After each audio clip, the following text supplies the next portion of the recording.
Good evening, everyone. Welcome to this meeting of South Cambridgeshire's District Council's Scrutiny and Overview Committee. My name is Councillor Stephen Drew, and I am chair of this committee. May I make a few housekeeping announcements? Those present, including any members of the public observing or any public speakers, are asked to note that this meeting is being filmed and live streamed. By your presence, you are deemed to have consented to be filmed and for the use of those images and sound recordings for a webcast. May I please remind members that when speaking they should not disclose any personal information of any individual, as this might infringe the rights of that individual and breach the Data Protection Act. Please make sure your microphones are switched off unless you're invited to speak. For those participating remotely, when you're invited to address the meeting, please make sure your microphone and camera are switched on, and then when you finish addressing the meeting, please turn your microphone off again. Please, with members who are attending remotely, indicate a wish to speak through a chat message in the Teams meeting. Those present in the chamber should indicate their wish to speak by raising their hand. I will ask the Vice Chair to note the order of speakers both virtually and in the room. Committee members present, I will now invite each of you to introduce yourselves. Members, after I call your name, please introduce yourself and say which ward you represent. As I said earlier, my name is Councillor Stephen Drew and I am one of the members for Camborne. My Vice Chair is Councillor Graham Cone. Thank you, Chair, and I'm one of the members for the Fenditton and Fulbourn ward. Councillor Anna Bradnam. Good evening, thank you, Chair. I'm Councillor Anna Bradnam. I'm one of the members for Milton and Waterbeach ward. Thank you. Councillor Tom Bygott. Councillor Tom Bygott. I'm one of the members for Longstanton, Northstowe, Oakington and Westwick. Councillor James Hobro. Hello, I'm James Hobro and I'm the member for Foxton ward. Councillor Helen Leaming. Hello, I'm Helen Leaming. I'm one of the members for Camborne ward. Councillor Judith Rippeth. Good evening, Chair. I'm Councillor Judith Rippeth. I'm one of the members for Milton and Waterbeach ward. Councillor Richard Stobart. Thank you, Chair. Good evening, councillors, officers. I'm Richard Stobart. Excuse me. I'm Richard Stobart. That's fine, Councillor Stobart. We are happy to have a little pause for a moment. It's unfortunate, of course, at the moment you are called upon, the cough arrives. Are you ready? Good evening. Okay, so Councillor Richard Stobart is attempting to introduce himself, and Councillor Stobart is one of the members for Girton. Thank you very much. I do not believe that apart from our Cabinet colleagues, we have any other ordinary members present. No. Okay, so we also have Councillor John Batchelor present.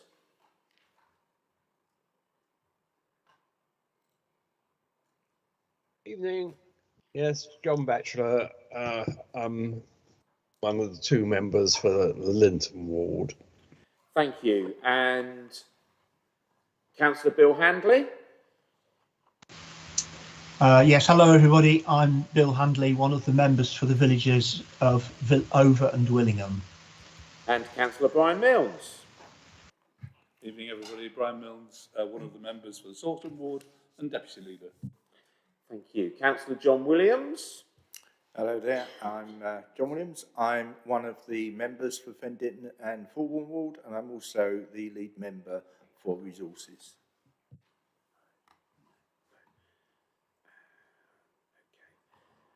So that's it. I don't believe I've missed anyone out who is a councillor. No, thank you very much. We also have with us several officers. Liz Watts, would you introduce yourself, please? Good evening, Chair. Liz Watts, Chief Executive. Thank you. And Anne Ainsworth? Thank you. Good evening. I'm Anne Ainsworth. I'm the Chief Operating Officer. Thank you. And Peter Maddock? Good evening. Peter Maddock, Head of Finance. Thank you. And Fazana Ahmed?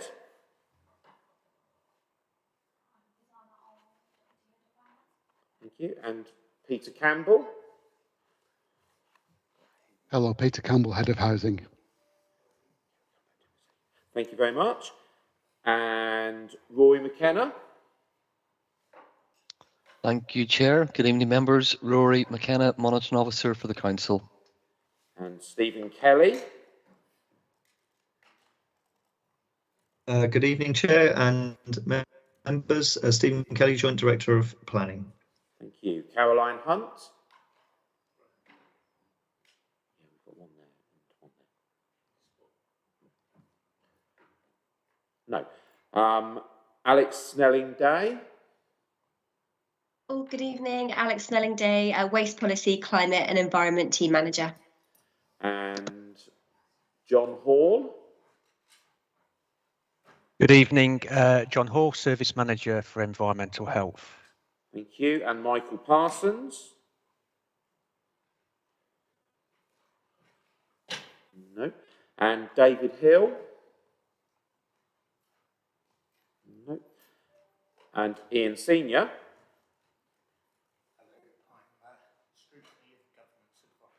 Thank you. And Jonathan Moulton. Good evening, I'm Jonathan Moulton. I'm the Cabinet Support Officer and I'm live streaming this committee. Thank you. And I assume there are no other officers present as I've read out names of people who aren't here. Are there any officers who I've missed out?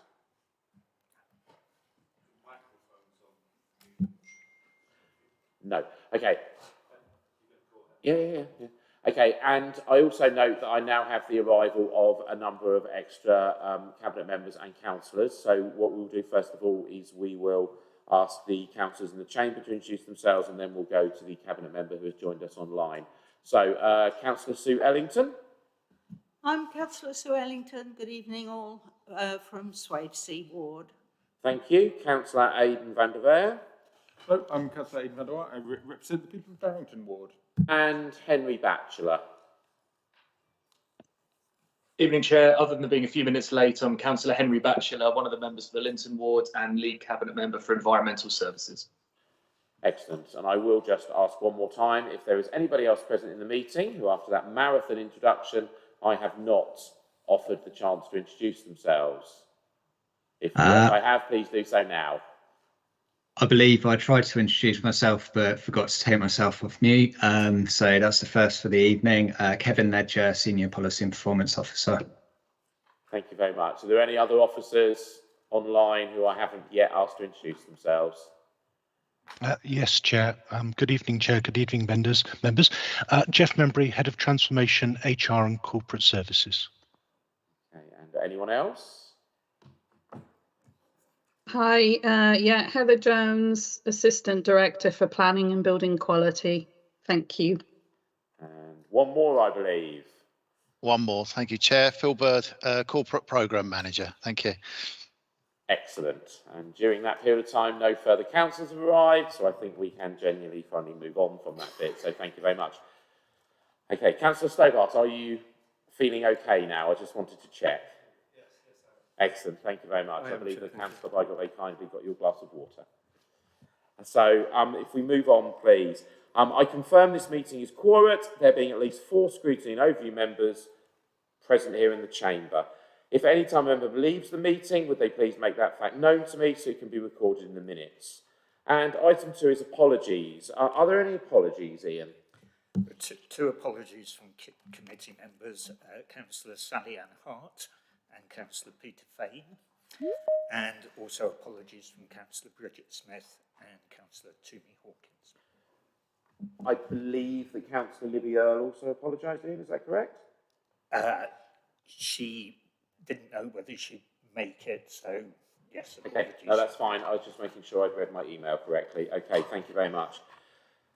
So, declarations of interest. Members are required to declare the existence and nature of any interest which affects or relates to any item of business to be considered. If the interest becomes apparent during the meeting, then the member should bring it to the attention of officers at that time. Do any members have any interest to declare in relation to any item of business on this agenda? I see no. Yes, Councillor Stobart. Thank you, Chair. Yes, I need to inform the committee that I'm Director of both SCIP, South Cambridge Investment Partnership, and South Cambridgeshire Projects. Great, thank you very much. And then moving on to number 4, minutes of last meeting. The minutes from the 15th of December 2022, last week and today, will be presented to the meeting on the 28th of February. Number 5, public questions. We do not have any public questions. then we move on to number 6, as per the agenda. Give me one moment while I move to that point. So, for item 6, we have the Business Action Plan 2023 to 2024 revision. Obviously, members have had this paper for the statutory period of time, have had the opportunity to read and prepare questions. And just to make sure, although I'm not expecting a presentation, just to make sure that nobody wishes from the officers or Cabinet members to say anything of any significance before we begin the questions. I take that as a no. Okay, so what we're going to do is, following the same strategy as we used, I think, quite successfully last week, we are going to see if we can break the questions down into a series of headings. As I said last time, this is not an absolute requirement that we follow these in some particularly strict fashion, but at the same time, it perhaps will assist us as we go through. So we are starting off with our business plan. So what I'd like to suggest, first of all, members, for asking questions is, if we have any questions related to clarity around the meaning of numbers. This was something that came up in our pre-meeting. So is there anything anybody wishes to ask in relation to clarity around the meaning of numbers? Councillor Hobro, I see your hand in relation to that first of all. So thank you, Chair. Yeah, I had several questions about some of the numbers in the business plan here, and perhaps I could just run through them one at a time. So I'll start on page 14. Really, the questions were all basically the same question, which is to try and understand the context of the numbers and make sure that whatever it is we're trying to achieve, there's some meaning in the numbers. They're not just numbers that don't really have any reference. So the first question was about, yes, page 14 on the section on council homes. So in the second column of the table in the middle, it talks about delivering 375 new council homes over the 5-year period. So I found it hard to understand whether that is, how significant that number is without the context. For example, I think we know how many council homes that there are in stock, but how many council homes are being bought and removed from stock in that 5-year period, or would we expect to be bought and removed from stock in that 5-year period?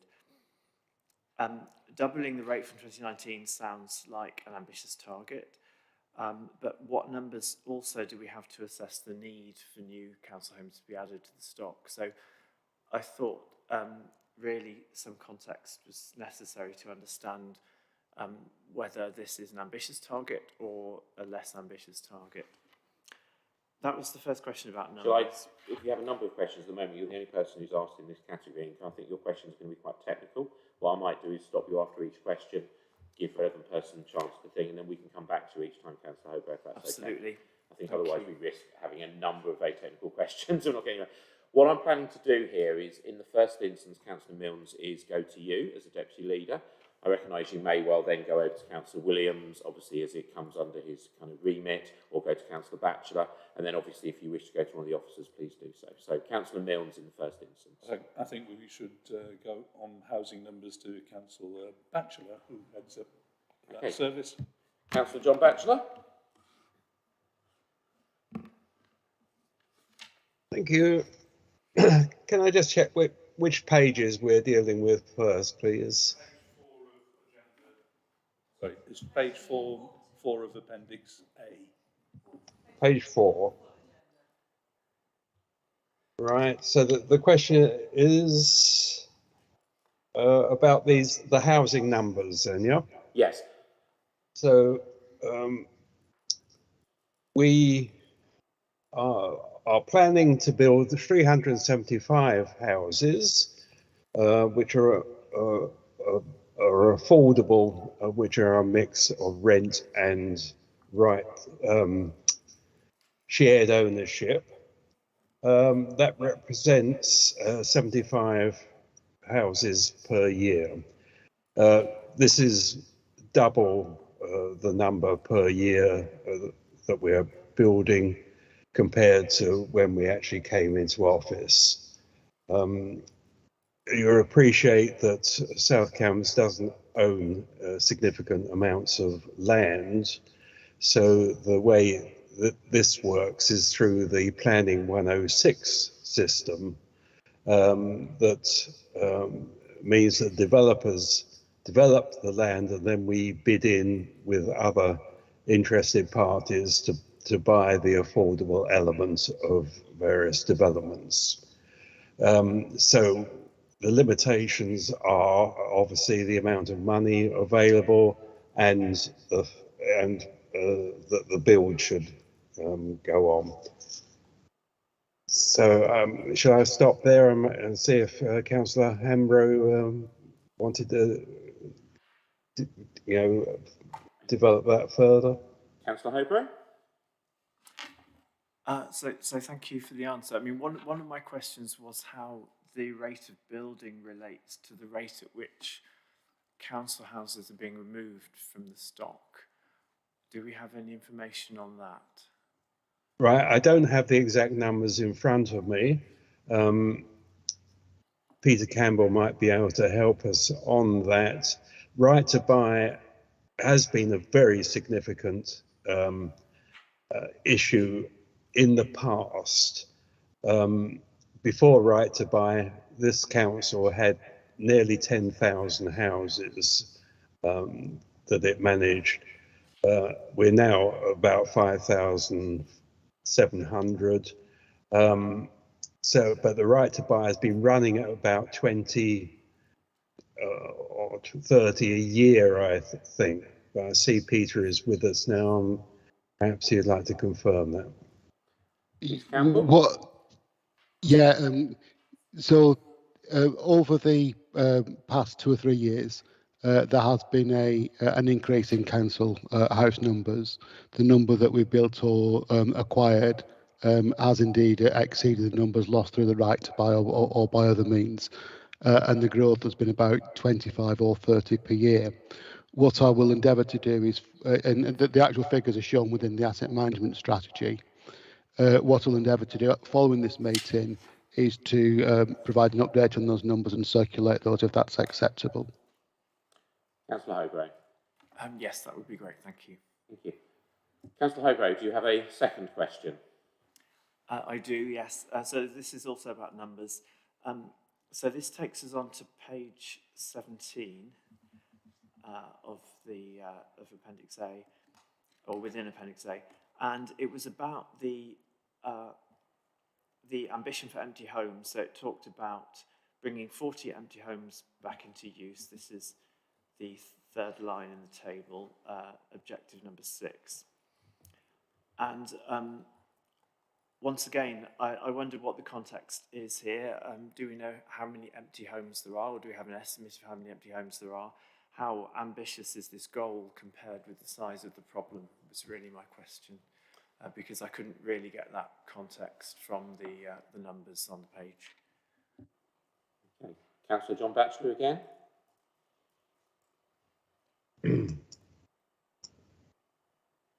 No, I don't think it is me, actually, Chair. Oh. It's an environmental health issue. Okay, Councillor Milnes, who am I going to for this one then? I'm going to go to John Hall. John Hall? To be honest with you, I don't really have those figures at the moment about the estimates. Those figures are likely to be available with my colleague Leslie Beavers. So as with Peter, I'm more than happy to provide those following this meeting, if that's okay. Sorry, Councillor Hobro, before I come back to you, I'm looking at the table that Councillor Hobro is referring to, and Councillor Hobro is obviously asking the question about how significant the 40 empty houses by the end of 24-25. I note that in the column at the end, 6A2 says assign 200 empty homes a priority classification using the scoring and rating system against the agreed criteria. Are we able to read the fact that the table is referring to there being 200 empty homes that be given a priority classification is that something we can use as an indication of the total number of empty homes that exist?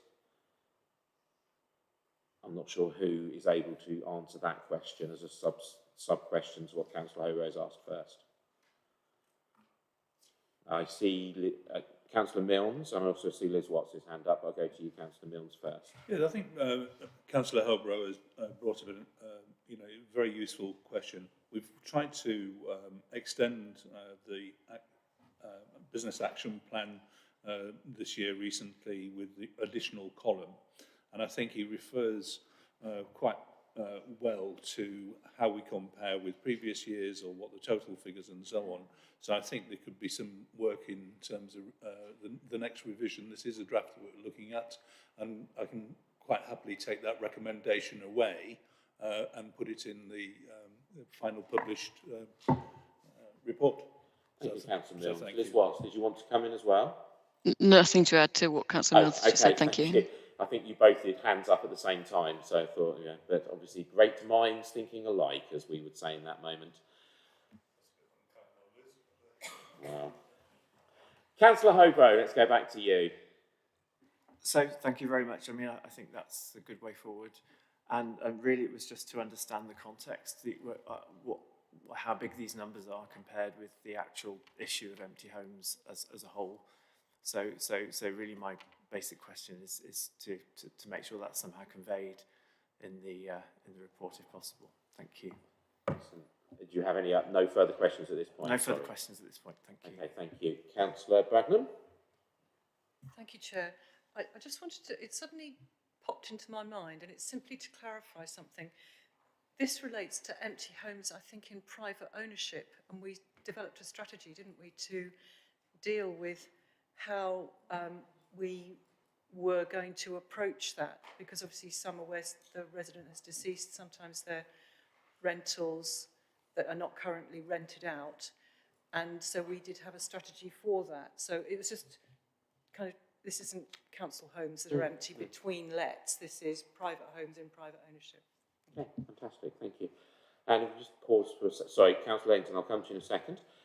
Councillor Heather Williams just entered the chamber, so Councillor Heather Williams, could you be so kind as to introduce yourself? Thank you, Chair. Heather Williams, I represent the Maldens ward. Thank you very much. And Councillor Ellington, I believe your hand was up.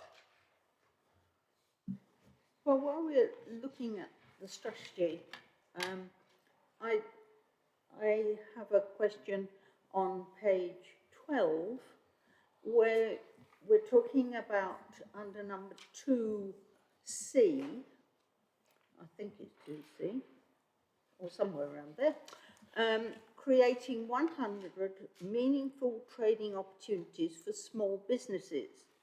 And whilst thinking this is a very good thing to be doing, I'm just really fascinated at what trading opportunity you could create for a plumber or a bricklayer, or because those are the sort of small businesses that are mostly in our villages. I'm going to come to you, Councillor Brian Milnes, as we don't have Councillor Peter MacDonald, so maybe you can go first or suggest someone else. Oh, we do. I do apologise. Councillor Peter MacDonald is there. We'd like me to, is it okay if I go to him, Councillor Milnes? Yeah, Councillor Peter MacDonald. Thanks, Chair. Yeah, so what Sue, Councillor Ellington is referring to particularly is the work that we've done in rural areas, principally for startups. So these are principally small business startups. Hence, we took the number of 100 to identify within villages. As Councillor Ellington mentioned, yeah, if you are certainly an established business, or you're a business, I don't know, like a bricklayer or anything else, it wouldn't be so appropriate. But if you're a small trader, a retailer, somebody who's starting up a new farm shop, which has happened recently as a spin-off for a market initiative, then we do give support to those businesses, and that's what we're trying to address here. Hope that's helpful. Councillor Ellington. Thank you. Yes, I think a little more refinement might be quite useful. Thank you. Okay, thank you. So, yes, Peter Campbell, is your hand still up from the previous, or is this wanting to speak at this point? It's want to speak at this point, if that's Please okay, do. Chair. Just to confirm the figures on empty homes. The empty homes strategy from last year has figures from October 21, and there were 663 properties that have been empty for 6 months and over, plus 207 properties that have been empty for over 2 years. Sorry, Peter Campbell, can I just pause you for a second? Could I ask you to just start again on the numbers, please? Sorry. I personally was unable to hear. I'm sure everyone else was fine, but personally I couldn't quite hear. Could you do the numbers again for us? So 663 have been empty for 6 months or over, plus an additional 207 that have been empty for over 2 years. Thank you. And those figures are accurate as of October 21. Okay, I've got Richard, and then I've got you. No, I've got Councillor Stobart first, and then I've got you. So, thank you. That was from Councillor Ellington. We've gone back. Yeah, so Councillor Stobart. Yeah. Thank you, Chair.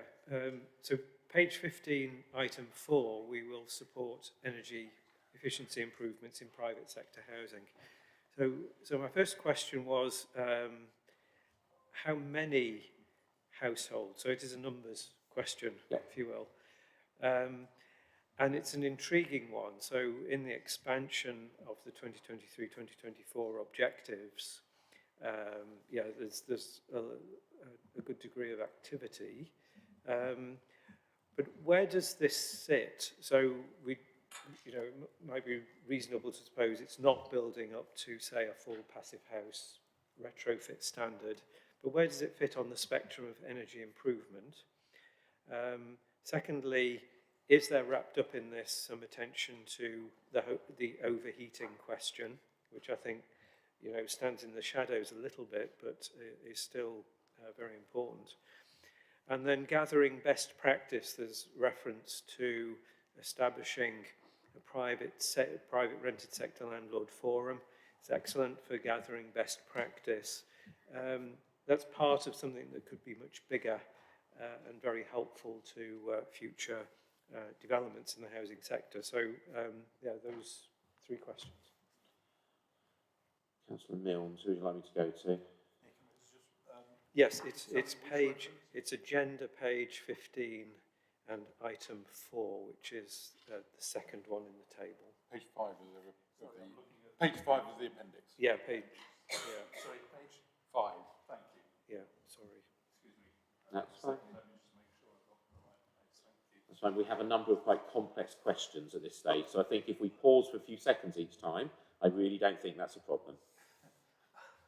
It's just I have the separate appendix open rather than the agenda papers. It's item 4. So,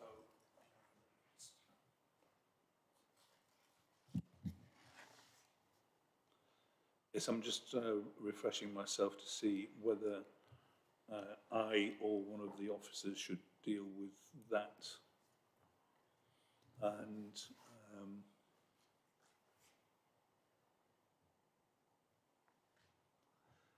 actually, I'll defer answering that, if I may, Chair. And I'll come back either later in this meeting or a written answer to that question. Because it is clearly really important for us that energy efficiency of our own houses is dealt with as quickly as possible, and especially in this current climate. But I'll reference that again, either in writing or later in the meeting. Thank you. Thanks, Stobart. Okay. Yes, thank you. Councillor van der Weyer. Yes, just on this question of empty homes, follow up to the numbers that Peter Campbell gave us, which were helpful. I think it would also be helpful to sort of have some idea of the scale of that. My recollection from the discussions when we were adopting the strategy was that the sort of proportion of empty homes was relatively low here, and also that it was a sort of quite a difficult problem to address, and so even the scale of action that we're talking about in the business plan was significant. So if there's any sort of clarification on the scale of the problem and the scale of what we're proposing to address, that I think that would help give that context that we're thinking. Okay, Peter Campbell. Yes, the figures are low, and it represents, if I remember correctly, 0.3 of the total stock in the area. So 0.3% of the total stock in the area. Thank you. Yes, that's very helpful indeed. Great, thank you very much. I have Councillor Leeming. Thank you, Chair. I'd like to ask a question about page 14, please, which is a question about the 75 new homes completed. I guess my first point is actually just a statement, which is if that's doubling the number of houses which have been built from the point when from the previous administration, that's a great achievement, and I'd like to acknowledge the hard work that's involved to have reached that point. But I wanted to ask whether those 75 new homes, whether they include recently we've had some news which we've received £4.5 million for refugee housing to build 30 new homes. Does that 75 new houses a year, does that include those refugee homes, or is that a sort of base rate plus these additional 30 new houses, please? Councillor Mill. Peter Campbell's hand is up. I'll go straight to him if you like.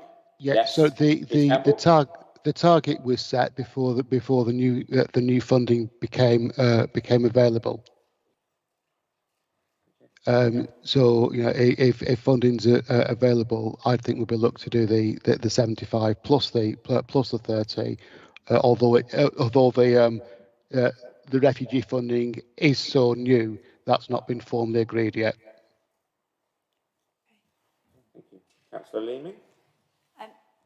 Thank you, Peter. Would it be something that we could consider putting as a sub-point on this output then, as a secondary thing that we're going to aim to achieve over this year and the next? It would be really good to have that noted down, I think. I can see no problem in doing that. As I say, that the refugee funding is so very, very new. It was only agreed earlier this week. We've not had time to include it within this plan, but it can be included in the next iteration, I'm sure. Thank you very much. I thought it might be breaking news. Councillor Leeming, you are all over it quite clearly. Excellent. Thank you very much. Councillor Drew. Sorry, excuse Peter. me. I've managed to find the figures that were asked for before about the net gains in properties. Would you like that information now? Yes, please. So if we look over the past back to 2013, the net difference has been a loss of 46 properties, and they roughly that's followed a line. The early years there was losses of around 25 per year, going up to the last year where figures are available to a net gain of 37. So there has been a change, and as I say, moving forward, it looks like we're providing more properties than we'll be losing. Okay, great, thank you, Councillor Hobro. There you are. You got an answer to your question from a little while ago. Thank you very much. Excellent, thank you, Councillor Cone. Thank you, Chair. My one question is around sort of private rental housing. So on page 15 of the document where we talk about energy efficiency and improving energy efficiency within our own stock of council housing, obviously the government is putting in regulation around private rental houses, and obviously this document alludes to the fact that we will be doing our best to enforce that and make sure that is being adhered to. So I was just going to ask around how much teeth we've got as a council to enforce when residents are reporting breaches to us, and tying into that with the obviously lots of stuff in the media around damp and mould in houses. When we look further on in the document at page 26, it talks about the condition of houses and also that being sort of a campaign around awareness on that and people reporting to the council. So again, it's just how much teeth have we got to enforce on issues around mould, damp, and making sure that private rental houses are adhering to the energy standards set out? Councillor Mills. Yeah, so we recently introduced a MEES policy, a minimum energy efficiency standard document that we can use in controlling this, and properties that don't meet those standards can be visited and assessed, and enforcement action can be recommended. I think if we want more detail on that, we can supply it. John Hall is here in the meeting. Leslie Beavers, I think, is the officer again that is responsible for that part of the policy. Then you had a subsequent question, but generally about the same issue of enforcement. We are the statutory body for enforcement. We can be involved in, but clearly cooperation with landlords across the area is a much better route to go to persuade them of maintaining their properties. And it's not always a question of negligence in terms of issues of like mould, which in a severe case recently, for example, highlighted that any property can be susceptible to mould growth, and assisting our own tenants, but also private tenants in dealing with that problem is something that we can help with. Thank you, Councillor Cohn. Thank you for that answer, Councillor Mills. Okay, so Councillor Bradnam. That question seemed to have moved off the matter of numbers, so I was just going to ask, are we Interestingly, I think Councillor Cohn can see my screen, and the next category is energy efficiency. Oh, right, okay. So he has naturally moved us on to the next category, which, as Councillor Cohn has already moved us on to, excellent vice chairing, is energy efficiency. So please raise your hand, colleagues, if you'd like to answer a question about Councillor Bradnam, about energy efficiency. Councillor Bradnam, you are first. Thank you. Again, page 19, we're decarbonising the council's estate and operations, and at 4D, how we will achieve the objective is to increase the energy efficiency of our sheltered housing and communal rooms. And I wanted to ask, have we done all of the improvements to energy? I know we had a big exercise on insulation of our council housing, but also I think of our communal rooms and sheltered housing. Have we done everything we can with regard to replacing, putting in double glazed windows and solar PV on sheltered housing and communal rooms? And I know, for example, we have communal housing at Denson Close in Waterbeach, so there was that part of the question, and I'll say the second half now so that people can think about it at the same time. And that is, are we doing as much as we possibly can on our own rental housing stock in terms of solar PV, replacement windows, insulation, and wall insulation as well? Thank you. Councillor Mills. I see Peter Campbell is standing by, ready to help me with this, but the process of a better insulation is a work in progress. You'll know that we did external insulation to a lot of our council stock. The solar PV panel scheme, rather disappointingly for many of us, was not enforceable. We gave tenants an option, which meant that some of those that might have taken up that offer would probably be regretting today with the increase in utility prices. Peter Campbell can give us an update perhaps on that process for embellishing our own council stock. Thank you, Peter Campbell. Yes, so we have got a strong history of improving energy efficiency within the council housing stock, but there is a need to take this further. members will recall that in 2021, you approved an asset management strategy to deal with our own stock, which included a long section on improving energy efficiency.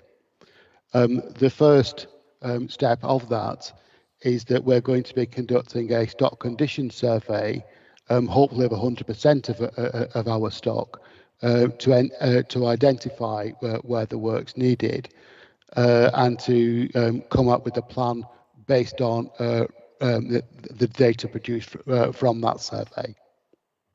With regards to the sheltered housing schemes, not all schemes are fitted with solar panels.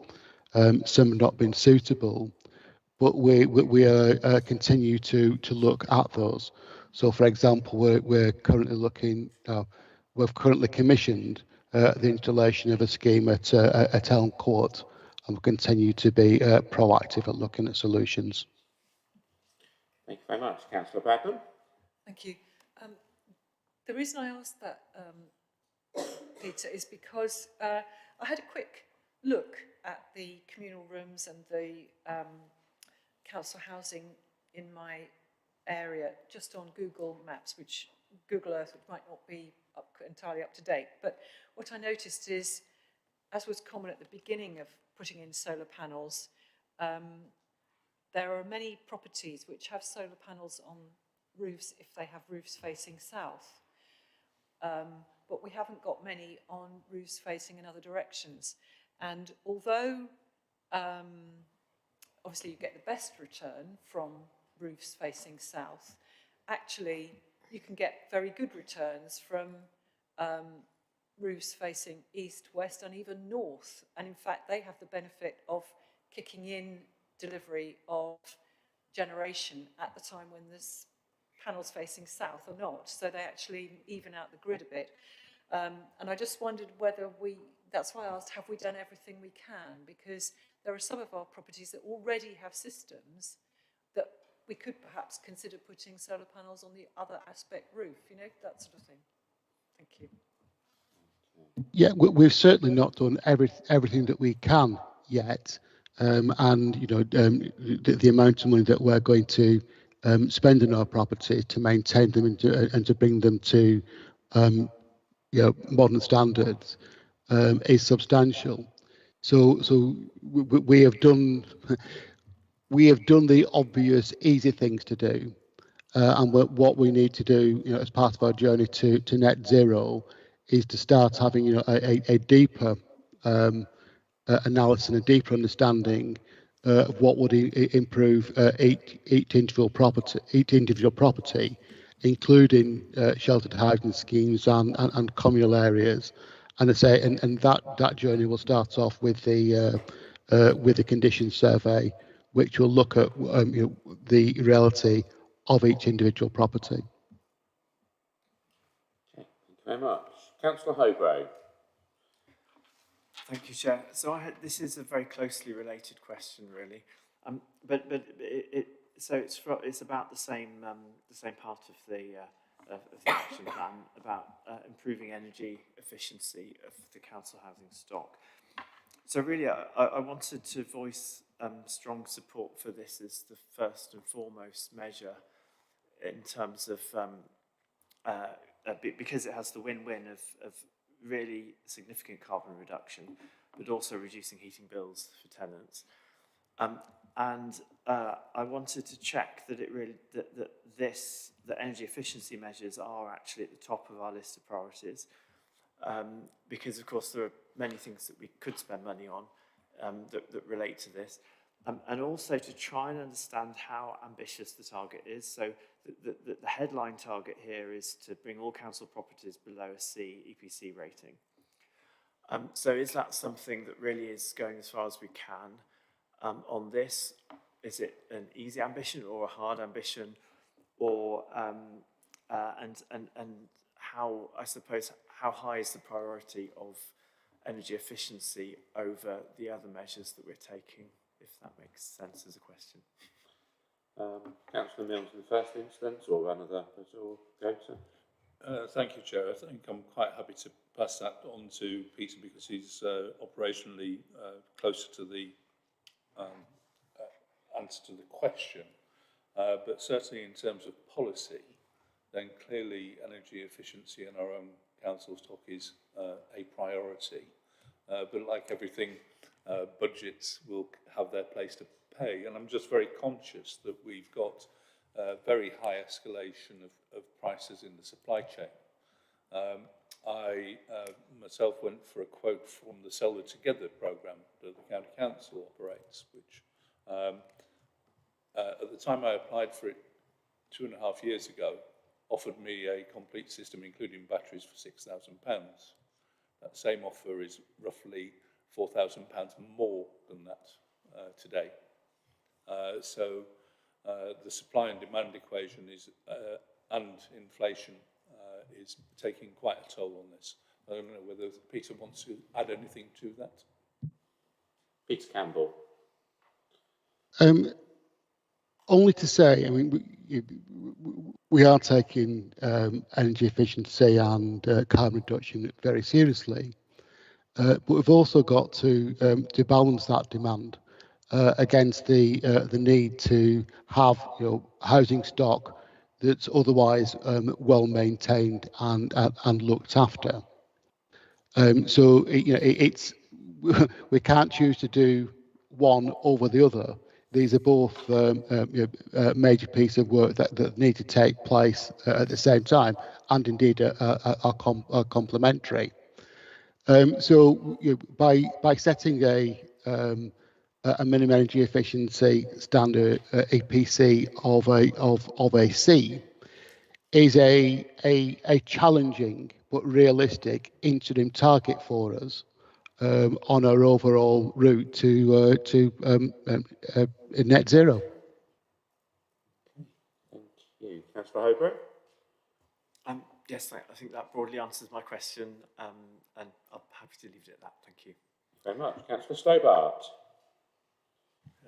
Thank you, Chair. So I'm referring to strictly decarbonisation. So it's agenda page 19. That's 9 in the action plan. Item 4, we will decarbonise the council's estate and operations. So it was, also partly a numbers question. What would be reasonable as reductions in these 6 categories?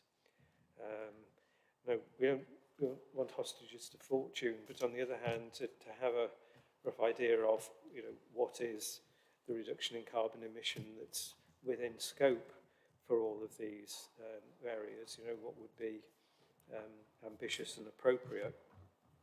And it does suggest a certain innovation agenda. So in the planning, the detailed planning, would say, well, we should do things that we know to be reasonably achievable. So I think the second column confirms that. So there is ambition, but it would be useful to have some kind of indication of ambition. Where do we stack up against other councils, for example? And I'm just going to leap ahead, if it's okay. Page 21, item 9. We're going to tell the world about this, and the councillors will be included, will be in the vanguard, I hope. And that pooling good practice is not just this, but the various other things we've been talking about. How do we best do that as a council? Is it to have somebody whose job it is to gather all these success stories and to link them up and to basically do the sums on what we're actually achieving throughout the spectrum of operations? Thank you very much. Councillor Mills? Well, our colleague Alex Snelling-Day, I notice, is standing by and is probably the most appropriate officer to ask about some of that detail. But clearly we are ambitious in the extreme, I would say. Green to the core is not just a slogan, it's a prospect that underpins everything we are trying to do. So net zero targets are very, very important to us, and we're working hard to do that, but we have constraints, and Alex might want to talk about some of those with some of our projects, like the REN, the renewable energy, which has had to be slightly curtailed from its original size, for example, just because of cost constraints. So, Alex, I think over to you to give a little bit more detail if you can. Thank you. Yeah. Alex Yes. Day. Thanks, Chair. Yeah, a little bit more detail. So obviously we're balancing our targets that we've set out in the net zero strategy around carbon reduction targets with a range of projects that help us get to those targets. So I think, Brian alluded to the fact that, or Councillor Milne alluded to the fact that we have to balance the kind of cost effectiveness with actually meeting those targets. So the projects mentioned within that section 4 on page 9 are around the mix of us generating our own electricity in order to power fleet and reduce our carbon emissions that way, but also looking at what else can we do in order to bring down our carbon whilst we are bringing on other sources of fuel for those particular fleets. So that's why we've got that kind of programme that looks at the HVO fuels, as well as the REN project, which looks to help us power those electric vehicles when they come online as well. So we're trying to kind of meet that future innovation around those new technologies coming online, but also at the same time bring down our carbon as quickly as we can. So it's that balancing act between the two. Okay, thank you. Councillor Stobart. That's great, thank you. Okay, marvellous, thank you very much. Councillor Bygott. Thank you, Chairman. So my question is on page 10, but it's the small page numbers because I don't have big page numbers on the one I'm looking at. And that's the point about EV charging. So it says in the second column, at least 10 publicly accessible EV chargers installed. And then in the next column, it talks about a grants program. And the final column, 50k funding to eligible applicants. So I'm just wondering if the details of this have sort of been worked through yet, and whether the local organisations would be charging for that electricity or not, and whether each parish council and community organisation would be expected to work out which of the very large number of organisations that have networks and provide the apps. I don't know how many people have electric cars at the moment, but you can spend up to half an hour trying to set up an app to actually get some electricity out. And it seems to me like it could be a bit of a minefield for a parish council or a community organisation to work all that out. So I'm just wondering if we're going to be able to provide them with a bit of guidance on those sort of questions. Okay, thank you. Councillor Milne in the first instance. Yeah, so we have our first electric vehicle charging point grant aid programme in place, which answers most of the questions Councillor Bagot has just questioned.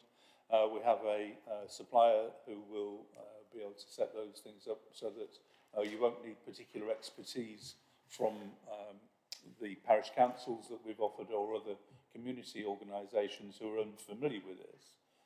And they will be run by the providers. And yes, Councillor Bagot's right, you need an app, but the process of setting up an app once is obviously a single event. And that's fairly normal. These people with electric vehicles will recognise the system. The one that we're using is quite commonplace, so they may already have an appropriate app for them. But of course, we're trying to make sure that the deficiency in rural installations for electric vehicles is not inhibiting people with electric vehicles to visit our area. Range anxiety is not just about getting to your destination, it's returning from. So this is going to help in that respect. We've got £20,000 in the budget for that grant system until the end of the year. We've already got several applications in there. Seapool Morden has gone ahead with that as the first example of that. So I think that we will see how that develops. But I think that my own ward have two separate points of interest. So I think it's going to prove popular. Alex is on the screen again, Councillor Milnes. Is there something that she can add to this? Alex, Snelling Day. Thank you, Chair. Just to add to Councillor Bygot's question, so on the grant funding page, we've got a checklist of information that parishes can think about if they are wanting to do this. And we also link to a page where there's an approved list of EV chargers and installers, a kind of national list that's available as well. So hopefully that's provide parishes with some information and signposting there as well. Thank you. Councillor Bygot. Thank you, that was good answers. Okay, thank you. Councillor Lehman. Thank you, Chair.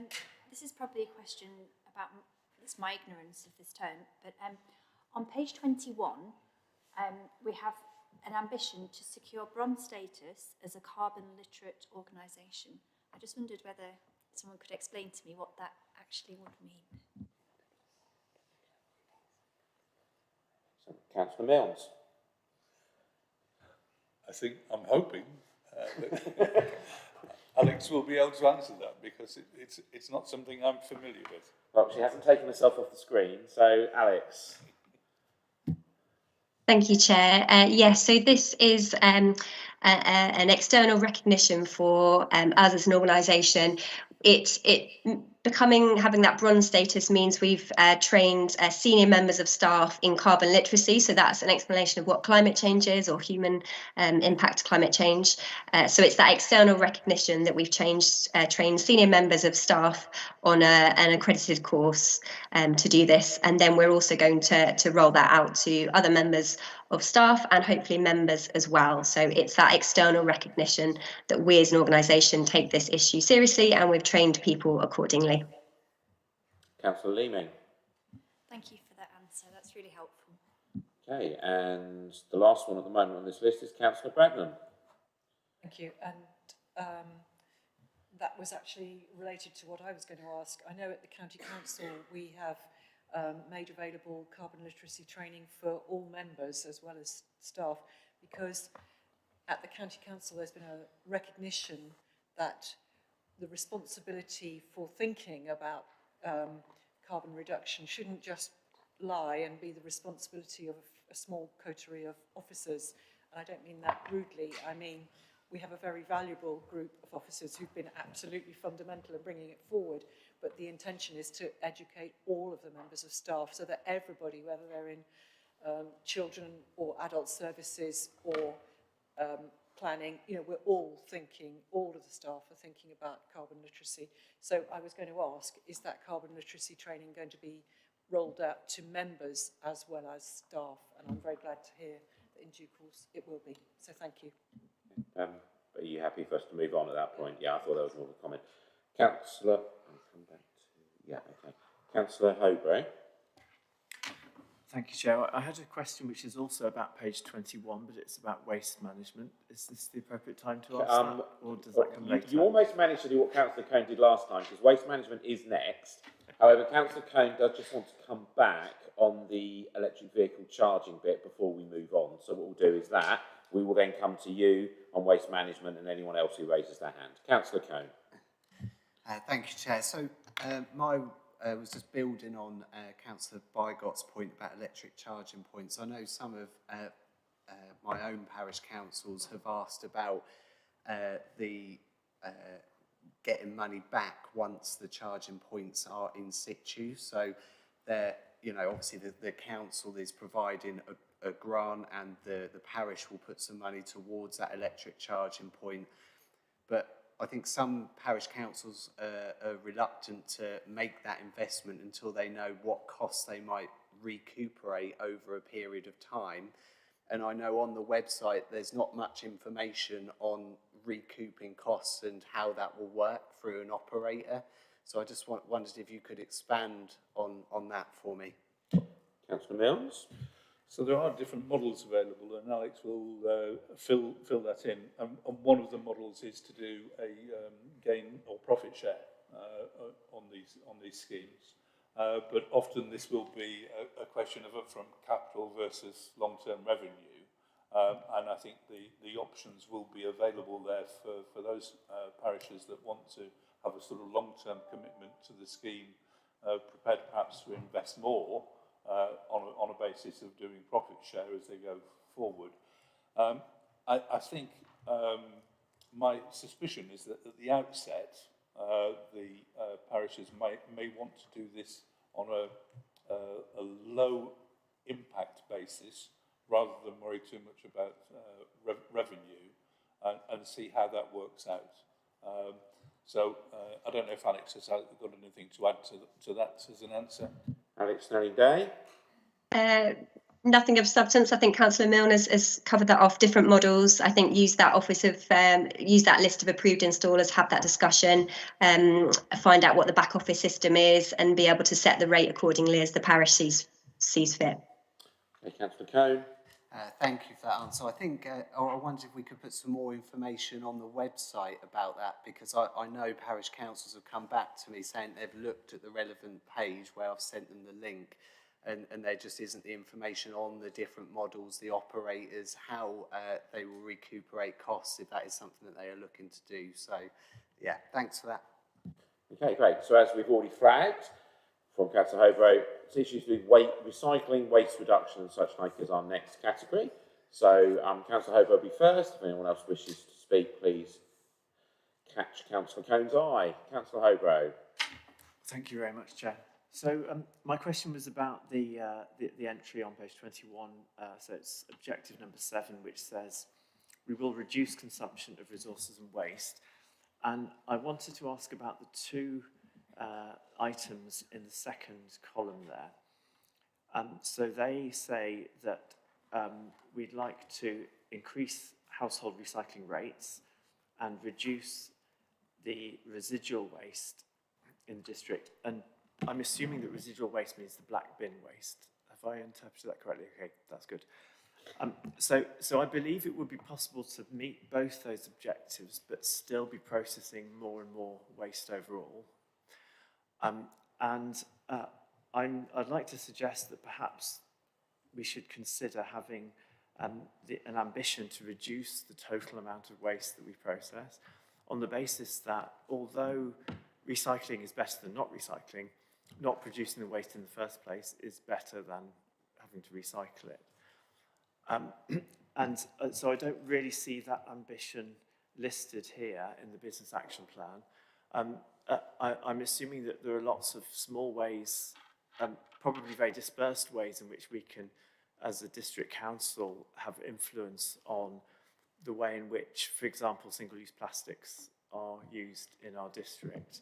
And I think it might help if we had an ambition to, in here, to reduce the overall amount of waste that we process in some form gradually with, perhaps an ambitious but achievable objective along those lines. And so I wanted to ask if we might consider that. Thank you. Councillor Mills. Okay, Chair. So I'm going to briefly refer to this because it was in my previous portfolio, which has now changed hands. So Councillor Henry Batchelor has recently taken over responsibility for this area. But I know from the work that I've done previously that actually the suggestion that you've made is already there in the detail of these plans, not necessarily posted here. So I don't know whether Councillor Batchelor, but I know that Alex is listening in still and is one of the responsible officers for this. The remarks you make really refer to the circular economy, which is very much based on smaller use, reduced waste, and recycling or reusing, repurposing earlier in the process. So we're very much in mind of that as a policy. So, as I say, perhaps Councillor Batchelor or Alex Snelling-Day would like to add to that. Councillor Henry Batchelor. Yeah, thank you, Chair. I mean, obviously, a lot of what we have in the business plan in front of us is more around trying to change people's behaviours as opposed to anything else, which obviously I think we can all appreciate isn't the easiest. So a lot of what we are, a lot of what the outputs are around education. But yeah, absolutely, it's a huge, part of our business plan, and something that we're trying to do to help reach our green to the core objectives as an authority. But if you want to go into the sort of the minutiae and the detail, I probably would have to hand over to Alex at this stage. Alex Snelling-Day. Thank you, Chair. Thank you, councillors. I think this is an area that I'd want to take away and give some more thought to, because we need it to be a really meaningful objective. Obviously, this is a one-year business plan as well, so we'd want to look at what that objective would be and what we could achieve within that year, because we've talked about things that are within our sphere of influence in terms of changing people's behaviours. I'd also want to make sure that this figure is in relation to the fact we have growth within the area, so we need to make sure it was coming back to that per household average kind of side of things. So if that is okay with this group, we can take that away and consider that. Thank you very much. Councillor Hobro? Yes, so thank you very much. I mean, I think that those are great answers, and I'm really pleased to hear that this is already being carefully considered. I suppose I've just, the only thing I'd like to add really is that since we are working on this, then perhaps it should be there in the headline objectives, because those headline objectives are not too specific. They're broad objectives. So if this really is a part of what we're focusing on, then perhaps it could be included in those broad objectives, regardless of how we may phrase more specific objectives. But thank you very much. Okay, thank you very much, Councillor Hobro. I have Councillor Bragnon. Thank you, Chair. It's just a reminder, as I'm sure Councillor Milnes would have said, is that we are just a collection authority here at the District Council. So yes, we can influence how people behave, as Councillor Batchelor pointed out, but the responsibility for disposal lies with the County Council, and of course they also are keenly wishing to reduce the total amount of material that they have to dispose of. I'll say this because I happened to be in a County Council meeting this morning at which we saw data which showed that in recent months the total amount of waste that was being disposed of had reduced, but that was largely influenced by the reduction in the amount of compost that had to be dealt with, because it's been a very hot, dry summer, and so there were much less grass cuttings.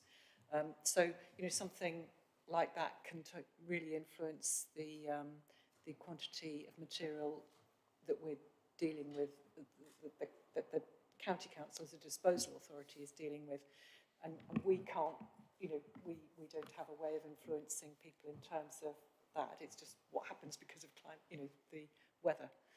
So just a thought on that. Thank you very much. Councillor Stobart. Thank you, Chair. I'm possibly cheating a bit here by using, sorry, just bear with me. The item, so I'm on page 24, agenda page 24, which is plan page 14, item 5. So this is really about working with communities, but there is a mention of fly tipping. But I was really wanting to focus on community-led plans, because I think it touches on this issue that we've just raised. Now, just looking over to the right-hand column, so carry out a review. I wonder if that could be more than a review and something like an audit, or something that that members can contribute to as well as officers. In other words, we know our wards quite well. Where are the pressure points and so on? And one of those might be, yes, we want to reduce the amount of waste that we're producing. Sorry, I'm just using this as for example. And yeah, have the community work on that, rather than be, set some policies, see what the communities come up with. So I think this is a great initiative, but I wonder if it, some spice could be added to it by actually engaging the parish councils, because I mean, in my very limited experience, talking to parish council about the potential of community-led plan actually begins a lot of thought processes, and I think once that ball is rolling, I think the parish councils, could get on board quite quickly with a whole range of things. So I'm trying to tease a question out of this. Could we could we consider a kind of a broader contribution to this process, not just a review, but a kind of almost a brainstorming amongst councillors and officers as to what might work ward by ward? Okay, thank you. Councillor Mills. So I think you touch on an important part of our work in local government, and Councillor Bradnam just talked about the work that the County Council was doing in terms of disposal of waste, and it's really important that we have joined up strategies for these issues that include earlier conversations about recharging, vehicle charging, for example, is another example where we got the combined authority, the county council and the district, and now the parishes involved in all levels of that. I think the liaison groups that and meetings that we have with parishes are important in this regard, vital in terms of intelligence, and so the more that we can encourage that, I think the better. So I think more of that is going to be really valuable, and it's a continued work in progress, I believe. Thank you, Councillor Stobart. Yeah, I'd like to express my thanks for the answers. Okay, thank you very much. Okay, so our next topic down is anything to do with carbon, which I believe has come up already. Is there anybody got anything additional they wish to raise or ask in relation to carbon?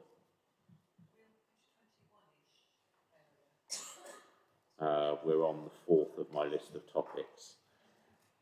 I don't particularly have a page for my topics. It's just coming. It is that, yes, excellent. I only refer to that to help members because that was where it talks about carbon literacy, so it might be in that area that people might have made a comment.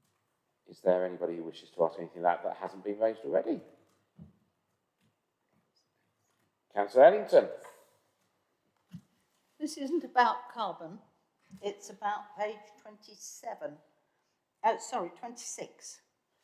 And here we're talking about actions, business plan actions, and one of them under 6B6, Roman 6, run a workshop to promote mobile warden schemes and plan the development of a new scheme which will run from 2024. I mentioned this last night in relation to the next item, but it's more appropriate here. Mobile warden schemes are a great success across this county, or our district. And they are predominantly run by Age UK. I have become aware in the last couple of months that Age UK has readjusted their cost base and are significantly more expensive now than they were when we set up our scheme. And therefore, I would warn the council, if they don't know already, that most of our community warden schemes will fail as a result of this unless we find either another provider or we negotiate much more carefully with Age UK. An example might be my own parish, where in 2021 we had a surplus of £10,000 in our community budget for community wardens. Next year we are predicted by Age UK to have a deficit of £7,000. Now, in a fairly small scheme, we shall go to the wall, and so will a number of others. And we need, and we should perhaps ask whether the administration are aware of this coming up and the problems that it will cause. Councillor Mills. Well, thanks to Councillor Ellington for advising. I know that all organisations are having huge problems, as we mentioned earlier. So, but I'll excuse my back. I think it's a timely indicator of this as a specific, as you say, the mobile warden scheme, which involves users of the scheme making a contribution, but was subsidised effectively by the district council. If that subsidy or the charges to the users of the scheme are going to go up significantly, then indeed it could mean that they would fail. So I think we're advised, and we'll put that into the agenda for how that scheme develops. So thanks for the... Councillor Handley's hand is up. Thank you, Chair. Just very briefly, yes, thank you, Councillor Ellington. I am in discussions with officers about the future of the mobile warden scheme. I, like you, think it is a fantastic service and do whatever I can to make sure it continues. Also, talking with the county council, they have a relatively new scheme called Care Together, seeing how we can dovetail those two schemes. We don't want any duplication. We don't want any. We want to make sure that the two run seamlessly. So thank you again, and I will keep you in touch about this, Councillor Ellington, because I know you have a very keen interest in it. Thank you, Councillor Ellington. Thank you. Okay. So I don't see any further. Oh, I do see another hand.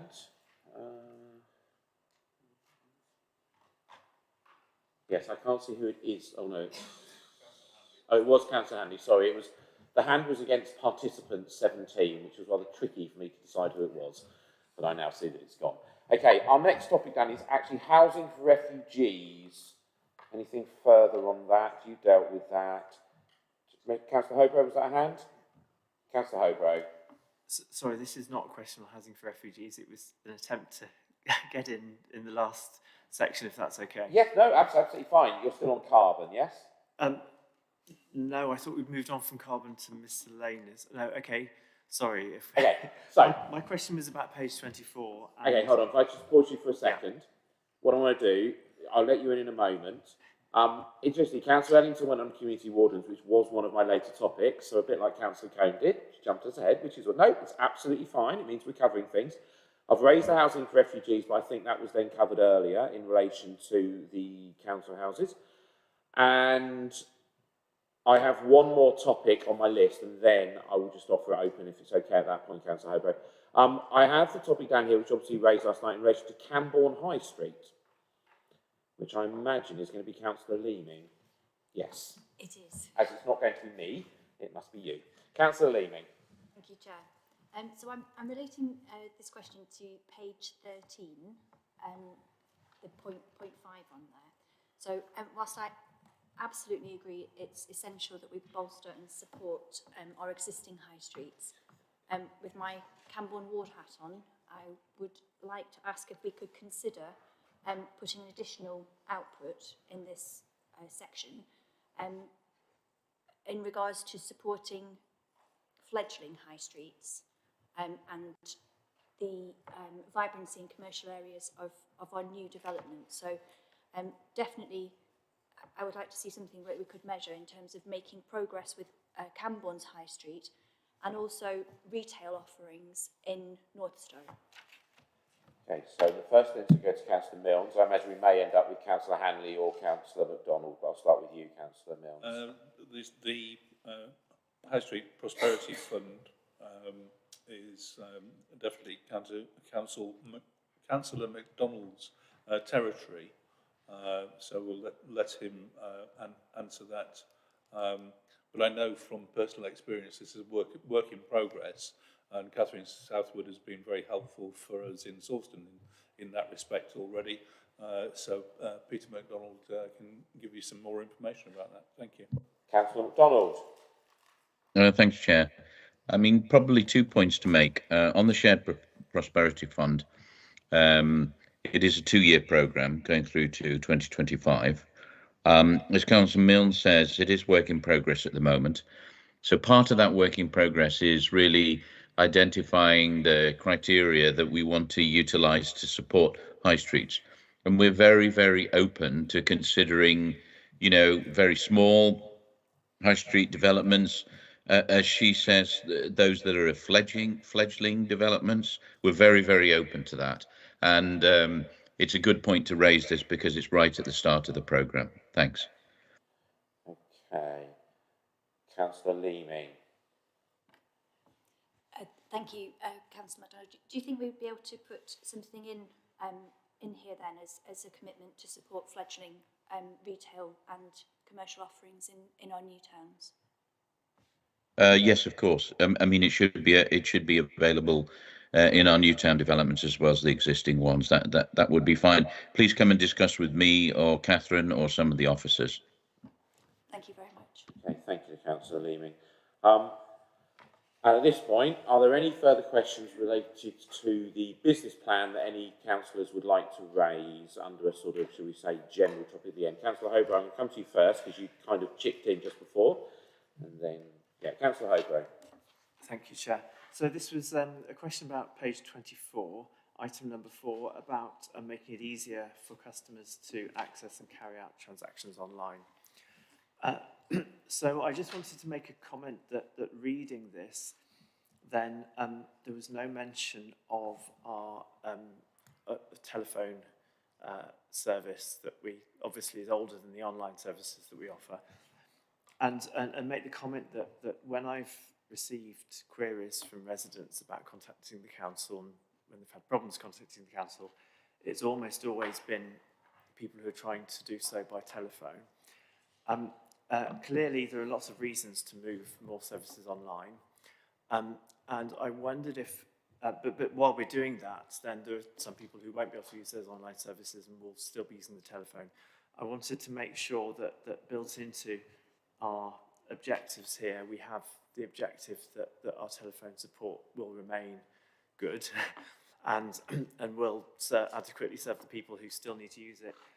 And I don't think that is competing with the objective to move online. I think these are probably complementary objectives. But it just seemed a little bit odd that there was no mention of the telephone in there, and I just wanted to make sure that is taken into account in the objective to move online. Okay, Councillor Milnes. Well, I think we can take that as a recommendation from the committee, and that's perfectly reasonable. Thank you. And Jeff Membry's hand has gone up to add something to this. Jeff. Yes, through you, Chair. The reference to the contact centre is actually specifically about the telephone contact centre. So although we don't use the word telephone, contact centres on the next line down, and in fact it's very much an important part of our strategy to have a holistic customer services centre where people that telephone us can get an answer on a wide range of services. So yes, I can give that commitment. We're not only looking to continue to have a telephone service, but we're looking to continue to improve it as we have done over the last year and a half. Thank you very much. Councillor Hobro? So yeah, that's a great answer. Thank you very much. Councillor Rippeth? Thank you, Chair. On page 23, so page 13 in the small numbers, so looking at the impact of the initial 4-day week trial, so 1B in the third column, and particularly about assessing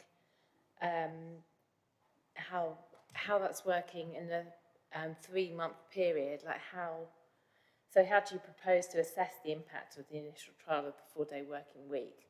Although I understand the business plan is a broader document, but how is that actually going to be able to take place, especially if we're looking at 3 months only? Okay, thank you. Councillor Milnes? I think as Liz Watts is standing by ready to answer that question, we'll pass straight to her. Thank you.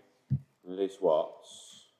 Thank you, and through you, Chair. There are two kind of measurements that we're doing in the 3 months. One is comparing key performance indicators January to March this year against previous years. and the other is the health and wellbeing survey, which we ran in August before the trial was announced, and we'll run again in April. So we'll be measuring, have we maintained performance, and have employees' health and wellbeing improved? I have been talking to the Bennett Institute for Public Policy at Cambridge University, who've agreed to help do some of the kind of data analysis to give, I suppose, to help us have an independent view on the analysis of the data. And they're very keen to work with us because they're doing a lot of work on productivity in lots of big organisations. So the just going back to Councillor Ripper's comment about the 3 months and is that long enough? The 3 months is really the shortest amount of time we could use to see if we can maintain performance. That's the key thing. And if we can, then we will be reporting to Cabinet in May to ask for a longer trial, because the golden bullet in all of this is about recruitment.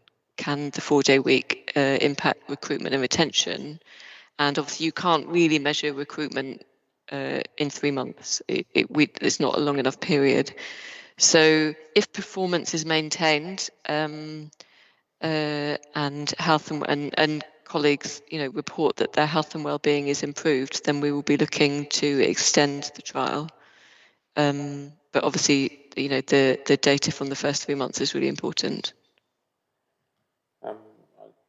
Councillor Hill-Williams, did you want to come in at that point? Thank you, Chair. It is on 4-day week, just following on. Yeah, no, that's fine. I'm quite happy to do that and then go back to the next question. I'll say Councillor Ripper. Yeah, sorry, Councillor Ripper, it's my mistake. I meant to come back to you first, I then lost my thread for a second. Councillor Ripper first. I do it the whole time, lose my train of thought. Yeah, that was my main sort of drive for my question, was how could you realistically measure the retaining talent and recruiting it aspect of that, which is the main sort of one of the main things behind this.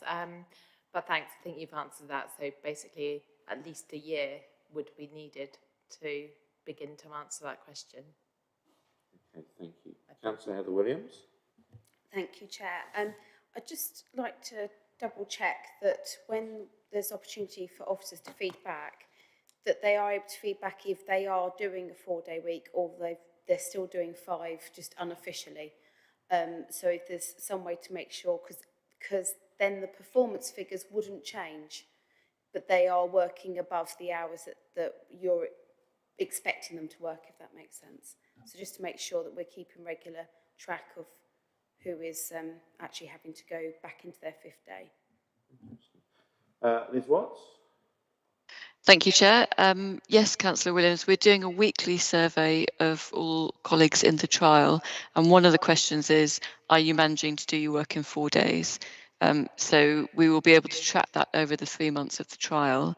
We'll also be asking a question in the health and wellbeing survey about whether people manage to do their work in 4 days. And if there, what I've agreed with the Bennett Institute is that we will look to, when we get the results of that survey, if there are kind of specific areas in the council where proportionately more people were saying no, we will follow up with qualitative interviews to try to get under the skin of what that was about and try to find out more about that data. So we certainly will be able to identify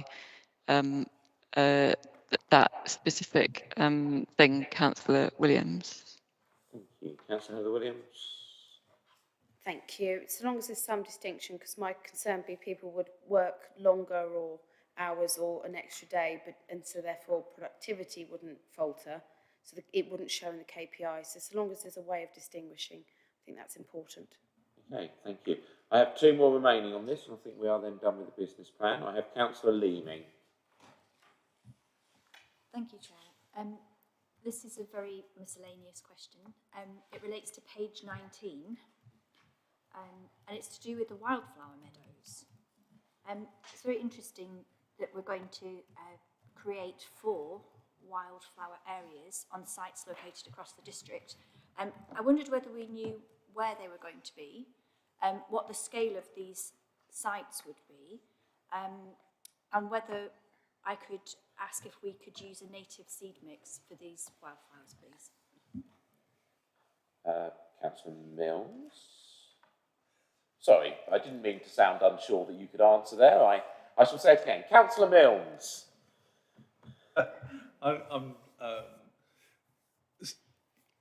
I'm not sure I've got the ability to answer your question, so I'm going to.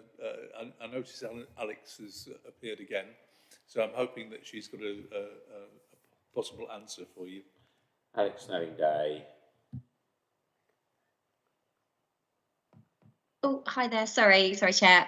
Yes, so we'll be looking to scope out both sites, but also what's suitable for each site as well. So we will definitely make sure that we've got, these have been signed off by ecologists in terms of what's right for that particular area. So looking at that wildflower seed mix as well and native seed flower mix. So at the moment, this is obviously our business plan for next year. We're looking at doing that work and scoping work next year as well. Thank you. Councillor Leeming. Do we know where they're going to be? No, not yet. No, not yet.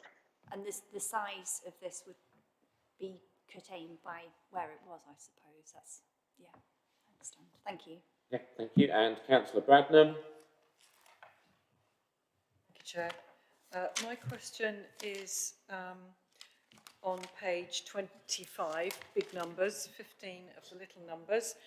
And it relates to the objective on page 5 on the page before, but it's the specific how will we achieve the objective is 5D, and it relates to, in partnership with Cambridgeshire County Council and the Greater Cambridge Partnership, deliver a civil parking enforcement scheme for South Cambridgeshire, and the outputs will be the launch of a parking enforcement scheme by the end of Q3. And I just wondered, have we got the legal wherewithal now to be sure that we can deliver that by the end of Q3? And are there any associated costs that might have changed in the recent, because it might involve infrastructure and lights and or ANPR, that might cost more now? Thank you. Councillor Mills. Yeah, so the civil parking enforcement is on track at the moment to fulfil that target at the end of Q3. The finance of that has been predominantly covered by the GCP for the signs and lines work and so on. The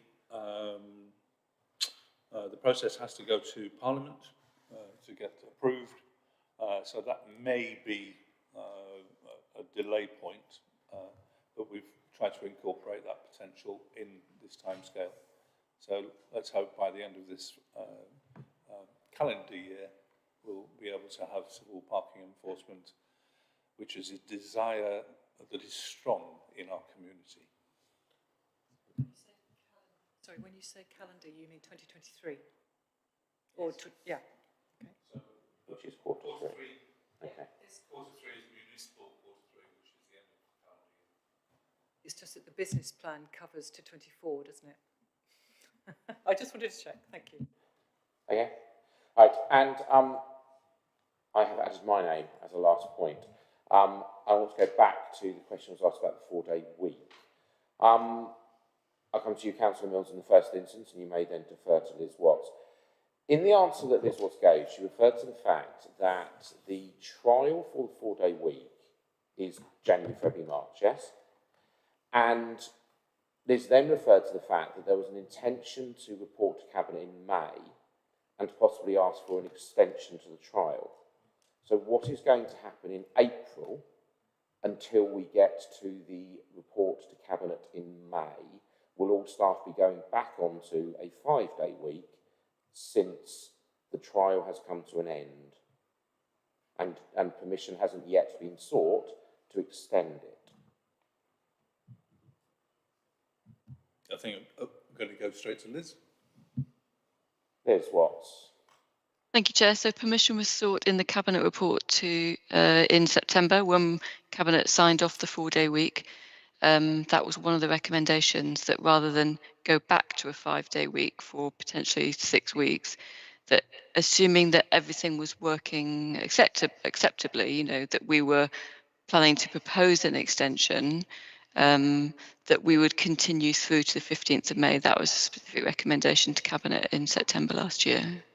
So to follow up on that question, you're still referring to a potential proposal to do that. So can I ask, when you are still, although, yes, thank you for correcting me there by saying that it was in the proposal to Cabinet, but you are still referring to a proposal to extend for those 6 weeks and not to close the trial down. So what is the plan for that proposal to be made? When is it your intention to do that? So that was agreed in the September Cabinet meeting, that if everything was going according to plan, you know, we've always said during the trial, if suddenly performance dropped, and we'll be monitoring performance every month, we might halt the trial at any point in time. But if by the end of March we're confident that performance has been maintained, then we already have permission through the Cabinet report in September to go through to the 15th of May, rather than revert back to a 5-day week and then potentially go back to a longer 4-day week trial.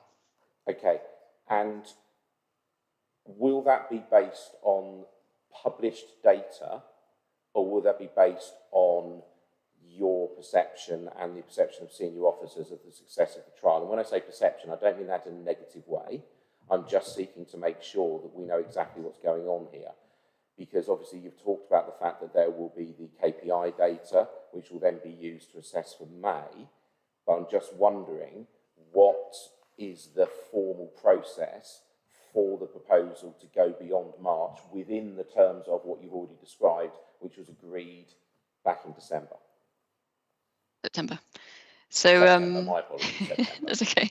So although we normally bring KPI data to Scrutiny and Cabinet quarterly, we have monthly data, and I'm reporting to Employment and Staffing Committee in South Cambs and to Strategy and Resources in the City every month between now and April. And so there will be touch points where we'll be saying, this is the KPI data that we have at the moment. And so we will be publishing, you know, it may not be the full suite, but we'll be publishing as much of that data as we can. And as I mentioned, we'll have kind of independent analysis alongside us by the Bennett Institute to, you know, make sure that the data is being properly analysed. Okay, great. Thank you very much. I'm happy to move on at that point. Which brings us to the next item on our agenda, which is item 7, which is the budget. Now, you will notice that you also have a Conservative Group budget proposal for 2023 to 2024. So my intention is effectively to treat this as item 7A and item 7B. Clearly, the bulk of this will be item 7A, which is the administration's proposal of budget, which will see most of the questions and discussion and such like. At the end of that, we will then move on to what I will call an item 7B, which will relate to the budget proposal from the Conservative Group. Now, the structure of this will be that for the budget proposal, although I will initially say to Councillor Milnes, I'm sure he will be deferring to Councillor Williams for obviously virtually every single question, and then we will discuss with the administration. At the end of that, we will then follow a similar procedure where questions related to the Conservative Group's alternative budget proposal will actually be posed to Councillor Heather Williams, who will also, in the same way as Councillor Milnes or Councillor Williams will be able to, if they need to defer to officers, will also have the opportunity to defer to officers in the same way should she wish to do so. I am sure the balance of time will not be equal, but we will see how colleagues ask questions. So in the first instance, related to the budget proposal that has been made by the administration, the first set of questions I would like to ask for is anything relating to planning matters, such as S106, neighbourhood plans and such like. Hold on one moment. I am being informed that Councillor Milnes wanted to come in. No, Councillor Milnes didn't want to come in. Councillor Bradman? Can I ask whether members are happy with doing it? I just want to check, if everybody's happy doing it that way, that's fine. In other words, the themes as suggested by yourself. But actually, sometimes people think of things in a different order, and it's quite hard to be constrained by that. So, and it might be the order that it exists in the agenda papers. So I just wondered, do people... I, for one, I'm just kind of quite formulaic, and I want to go through the agenda papers in the order it appears in the agenda papers, rather than trying to think, does planning come later on? I am more than happy to return to the kind of open structure that we have gone through before, but it has been suggested to me that the meeting may well go quicker if I require people to stick to sort of topics which obviously don't work perfectly. Equally, I am also happy to listen to alternative view, which is that doing that isn't particularly helpful. But what I have done for the last meeting and for this meeting is in response to comments that have been made to me by a number of members, is that working with Ian and with Graham, we have come up with some themes based on the pre-meeting to try to kind of structure things in that way. What I would suggest, Councillor Badman, is okay, is that we follow through on that proposal for this meeting, and then afterwards, if colleagues wish to suggest that they want to go back to the more open approach, which equally I'm entirely happy with, that we do so for next time. Can we ask members today how they feel about it? Just, of course. You know, because if they say, yes, that's great, Stephen, that's fine. And if they say, well, actually, it's easier to do it through the agenda, then that might be easier. I just would like to know. I ask this because as a chair, I have sometimes done that, and I've actually not found it as helpful as it to the members if they don't know what they're going to be asked to, okay. You know. So, colleagues, would anyone like to, we will try to make this a very quick discussion, otherwise we risk this becoming our next major agenda item. Would anyone like to comment at this stage on the process we're using? I'm not sure who was first, but I saw Councillor Bygott first. Interestingly, Councillor Cohn wrote down Leeming, but I'm going to go to Councillor Bygott first. Thank you, Chairman. So I was just wondering if you're going to take questions on the appendices at the same time, and if we are, could we not go through the appendices in order? Happy to do that. Councillor Leeming. I was going to ask, if we're going to do it by themes, could we be told the list of the themes and then we can prepare where our questions fit, please? Okay. It's two very different questions, which caused me a slight kind of thought process. Councillor Heather Williams, before I give me a few more moments to think of my answer. Councillor Heather Williams. Chair, if I can try and bargain a compromise, perhaps we just take 2 minutes for everybody to write down the themes and just have 5-minute adjournments. People can organise their thoughts, and then Councillor Bradnam could maybe have a free-for-all at the end. Okay, so now you've totally put me off and made me laugh.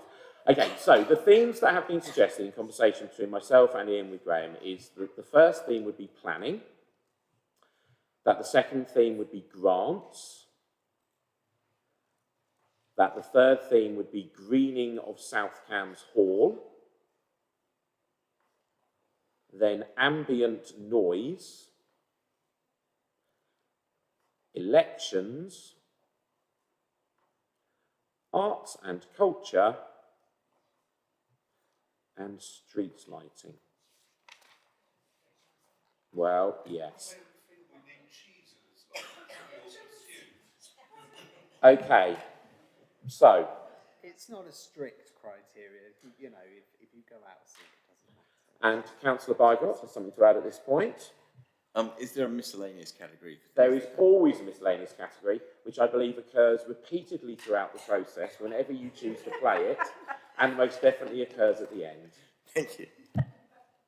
Okay, so as suggested, very wisely I believe, by my colleague on the right, we will take a couple of minutes of pause for people to reflect upon that before moving on, and I think it's very sensible that we take maybe an adjournment. Those who wish to take the time to think may do so. Those who wish to go to the toilets may do so. We will start again at 7:10.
I'm on.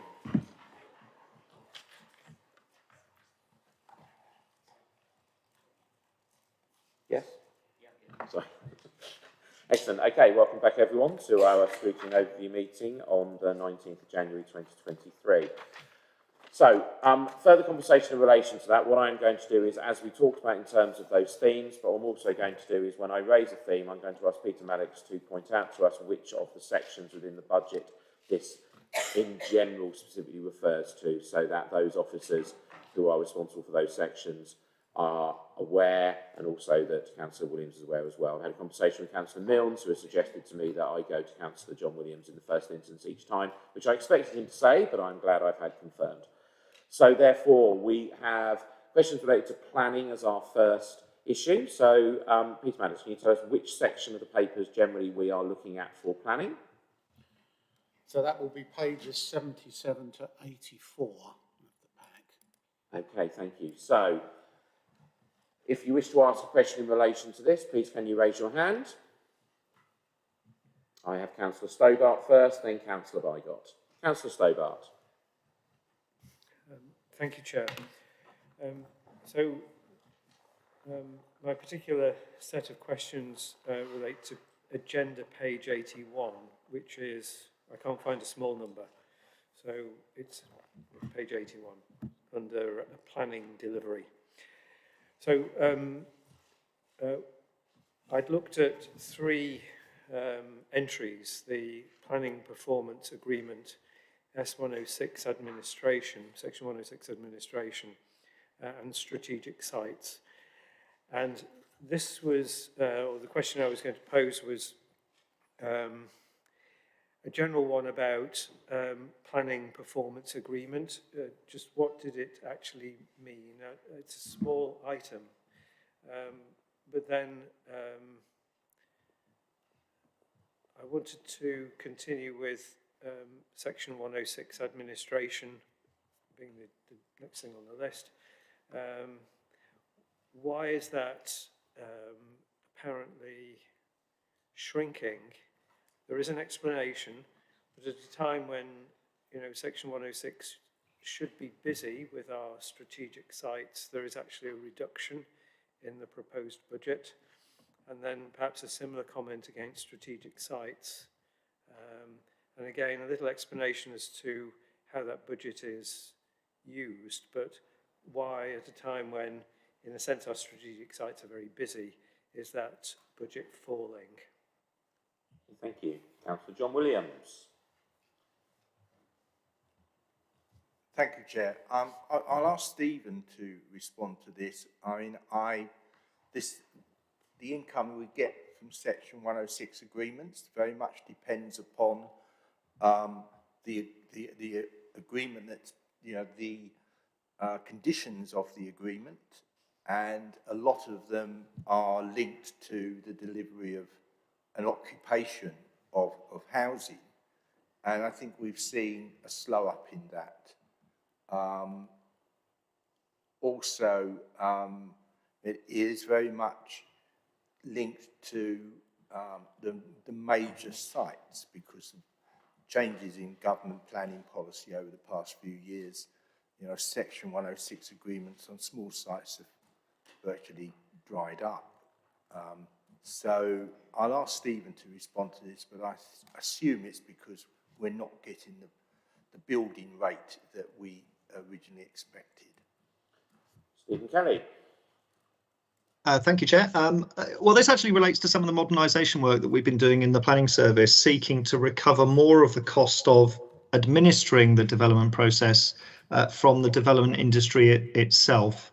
So just to help Councillor Stobart, planning performance agreements are best practice effectively in planning practice guidance. But what it is it's effectively a expanded pre-application process in which the council recharges the developer the actual cost of providing the officer meetings, the officer time and so on to their pre-application process. Now, we do have a number of substantial schemes that are ongoing, but what we have done over the last 12 months is get significantly better at accounting for our time. We've introduced a time recording system across the service, which means that we are now much more effective at recovering the cost of delivering pre-application advice to developers, which is why you see an increase of an additional 223,000 in PPA income, reflecting, in fact, a lot of work across the built and natural environment team and planning team that the team are doing, because we are still busy on a large number of sites, as you've highlighted. But what we're trying to do is to make sure that the residents of South Cambridgeshire, or Greater Cambridge, do not pay us to give the developers our time for nothing.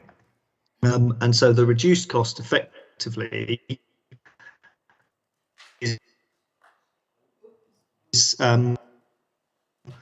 collecting that income, and the forecast into next year is a reflection based upon a combination of both existing planning application fee forecasts for some of those major applications that, because we now have these agreements which include a timetable for the application, we can forecast more accurately, and secondly, continued billing for our pre-application time that is built into those agreements. It's a similar story in some respects for Section 106. Councillor Williams is right on one level, but there was a ruling towards the end of the last decade in that local authorities couldn't charge for the monitoring of Section 106 agreements. And you have a three-strong team. You're quite right, we've got a lot of them, but we've got a three-strong team at monitoring and administering Section 106s for the Greater Cambridge Shared Planning Service. But we were only able to recover the costs for some of that team. In fact, the practice between the city and South Cambs, I think one of the organisations wasn't collecting income to cover the costs of monitoring, and it's an entirely allowable Section 106 cost. So as of the autumn of this this financial year, we have been ensuring that the developers pay us to monitor the Section 106 costs, a proportionate, in line with the SIPFA code, contribution, and that's what accounts for the reduced cost to, again, council taxpayers and residents of South Cambs for monitoring developers' performance. Hopefully that's helpful. It's really important to remember that the strategic sites and the delivery budgets are net positions. We achieve around £2.5 million a year of fees per year through the planning application process. And this is the kind of net position after costs of staff, fundamentally staff costs, but legal costs and so on for those services that are listed. The reason why you see on page 81 planning performance agreements with 27,000 then 21,000 outturn this year and absolutely nothing next year is because part of the financial rationalisations that we've been doing with the support of the finance team to resolve some ambiguities in the budget position mean that cost centre is being effectively folded into the existing other cost codes, and it's no longer pertinent. And I think the note, maybe a bit long-windedly, seeks to try and explain that. Hopefully that's helpful. Councillor Stobart. Stephen, thank you very much. So just one small supplementary question around the kind of the cash flow, or maybe you call it flow of funding that follows the assistance that you're providing to developers during the planning process. How easy or difficult is this to predict, and what are some of the risks around that funding stream? Thank you, Chair. There are, in some respects, there are two dimensions to that risk. What the planning performance agreement set out a programme outlined at a point in time. And although those programmes are kept under review, as we've seen recently, the decisions of developers will change potentially more quickly. So there are twofold risks with them. The first is that a programme might slow down, which might change the amount of forecast income based upon the number of meetings, for example, that a developer has in a particular year. And that may well impact our forecast of the number of officer hours that we would require to deploy to that project. And then the second component of risk is that the planning application itself, which might follow from that process, might be delayed or deferred. And the planning application fee income for some of these strategic sites is well into six figures in terms of its contribution. So unlike a householder application where you need a large number of them to make significant sums up to recover the cost of a case officer or what have you, on strategic sites they are very substantial fees, but they are very lumpy, and so they do pose risks for the service. What we've tried to do is take a cautious approach to fee income next year, and we have been, Philippa Kelly, the manager of the strategic sites team, has been talking and continually talking to developers to try and understand their expectations around application submissions and schemes that they're going to bring forward to give us a reasonable forecast. But of course, the market conditions, adjust quite quickly. So it's something that all planning services have to keep under review and look at both their resource commitments and indeed their staff costs associated with what we think the work is going to be like, but also take a view on when that income is going to come in over that financial year. So it's a risk. We are used to managing it, but obviously greater economic uncertainty makes that challenge of managing it more difficult. Thank you. Councillor Stobart. Great, that's great clarification. Thanks to Steve. Thank you. Councillor Bygart.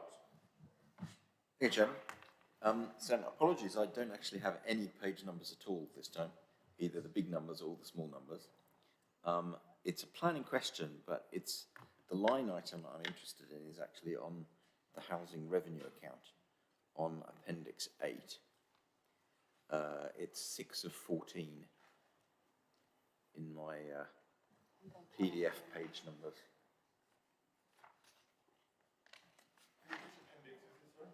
Appendix 8. Yes, so it's page 102. The benefit of printing out the agenda. So page 102, for yes. anyone who wasn't sure So, there. Thank you, Councillor Bygart. 1, 2, 3, 4, 5 line items down, self-build plots.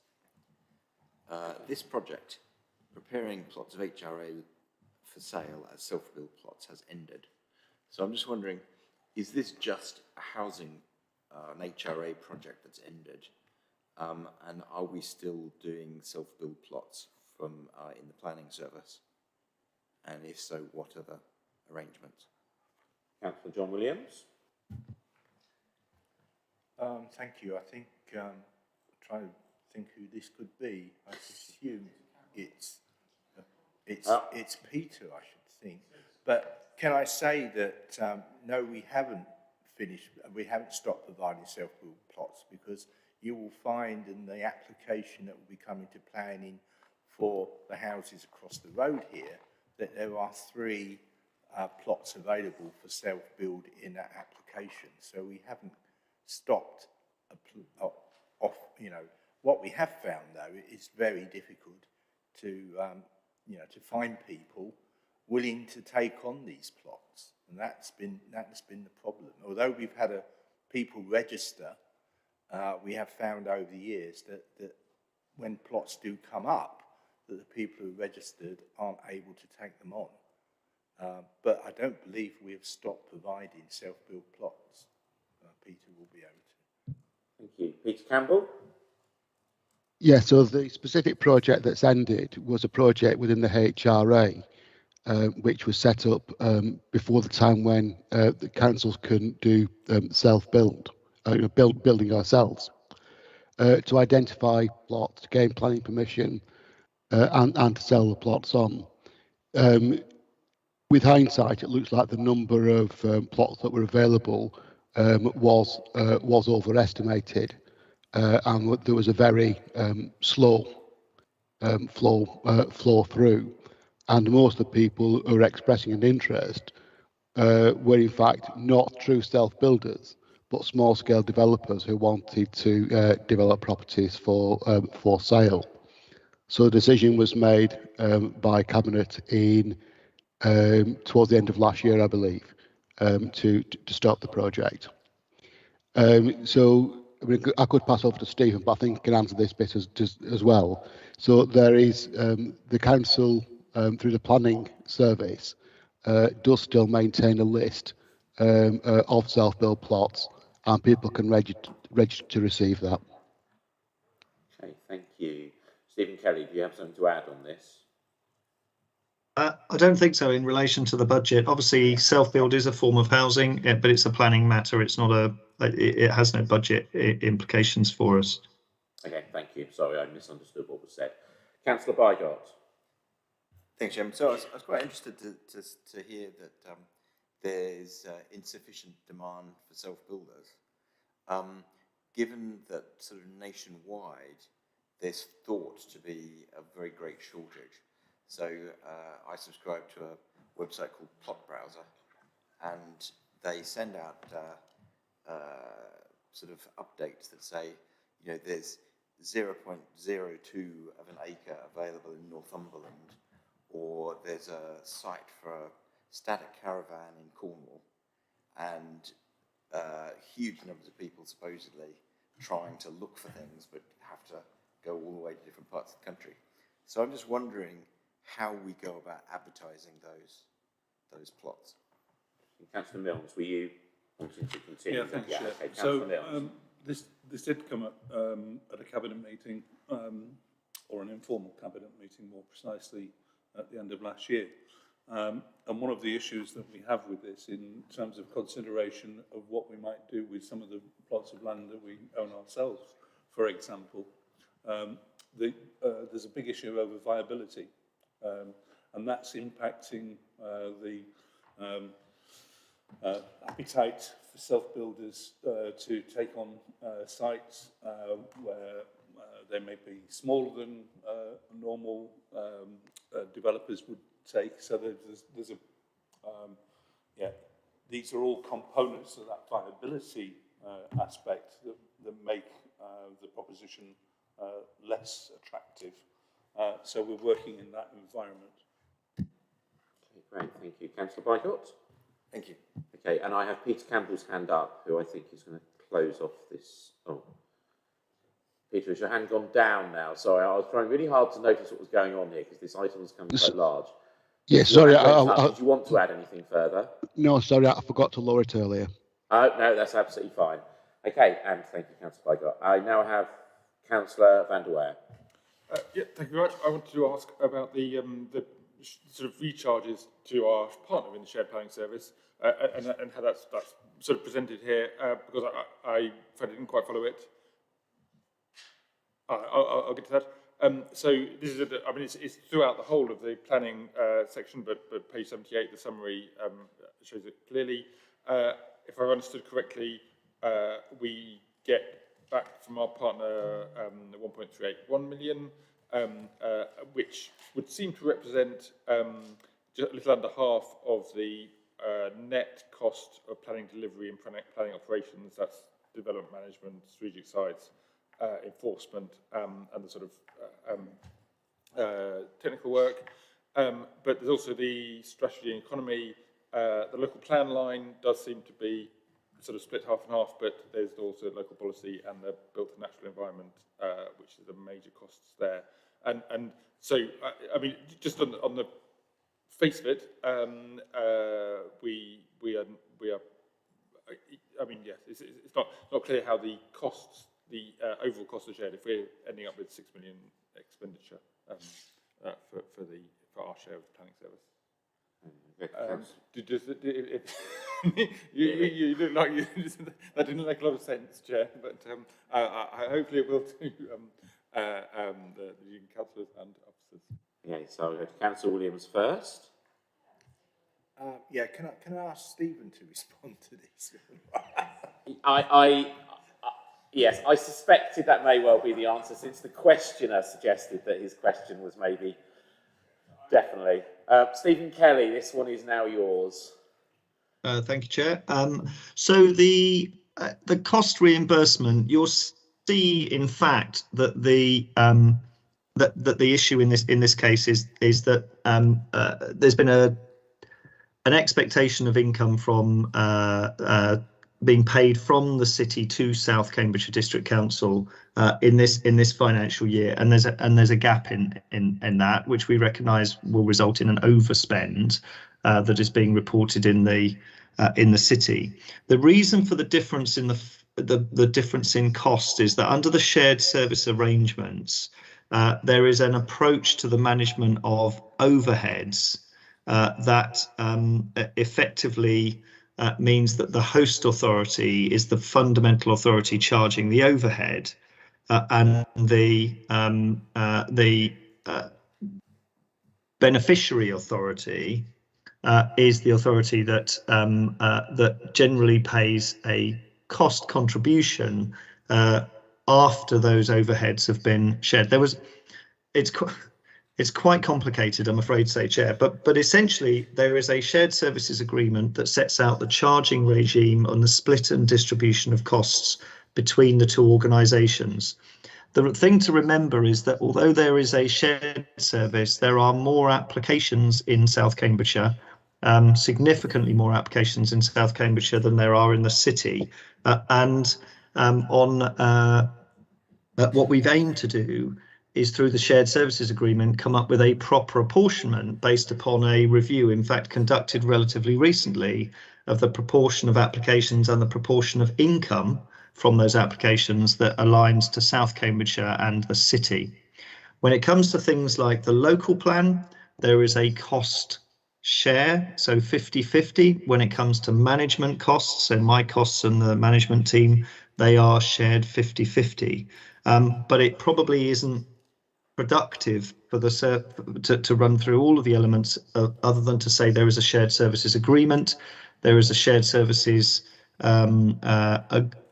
not just within the service, but there is an approach to the management of costs and cost overheads amongst all of the shared services, not just planning, but waste and IT and so forth, that has resulted in the recharges being what they are. If you discount the recharges from the equation, I'm just trying to think whether or not it's possible to illustrate that. If you look at the table on page 78, those costs include the distribution of recharges. And this year, for example, there's something around £1.4 million of recharge for the transformation programme. Costs which include, for example, the pension contribution adjustment, amounts to another £750,000-800,000 that are distributed as recharges, but which tend to inflate some of these costs that may appear to distort the relationship between South Cambs and the city. The net cost of direct service delivery for the shared planning service in year is about 4.4 million. And the difference in the 1.38 and the balance of that, the 2.5 or so, is attributable to the difference in the application numbers and the income levels. The other issue, the residual costs, fairly substantial, as Councillor Van der Vaar has highlighted, is a consequence of the way in which the councils collectively have agreed to disperse the operational, non-direct operational costs, so your recharges and so forth. I'm sorry, it probably doesn't make, for those listening, and I'm trying to give figures, probably not that helpful, but I'm trying to explain that there is a formula and a ratio and a approach, financial management approach, that applies to all the shared services that appears to suggest that the imbalance, but we have checked it this year, and aside from the variance between what we were expecting, about 1.6 and 1.3, which is what the city budgeted for, which was an error, which is being accounted for by growth bids in the city to accommodate that, the split is appropriate in our view at this moment in time. Peter Maddox. Yeah, so just to add to that, when the shared service agreements were set up, the apportionment of overheads to the city was based on only the additional costs over and above the support costs that we would incur if we ran the service alone. So, for example, IT systems, the building, that would be here whether we ran the service ourselves or whether it was a shared service. So when they set the agreement up, it was just the fact that we needed, just as an example, we potentially need an additional HR person, so they were charged for that additionality. And I think we had an additional finance person. So it was only the additionality of costs over and above what we would have incurred if we'd have run it as a service just for South Cambs, which is why the bulk of the overheads are sort of fixed costs as a result of how it was before the shared service. Councillor van der Weyer. Yeah, I mean, that last one probably doesn't sound ideal, but as Stephen demonstrated, it's a very complex arrangement, and I mean, I'm certainly, find it reassuring that there's been so much work on it. I think, do find it reassuring. I think probably maybe for the future, not to continue with now, we could find a better way of enabling us to understand that apportionment and into the future that the arrangement is sort of equitable and for us and advantageous for us as well, which is a slightly separate point. But yeah, thank you. That's a good job. Thank you very much. Our only remaining questioner in this section is Councillor Heather Williams. Thank you, Chair. Picking up a couple of points on what others have raised.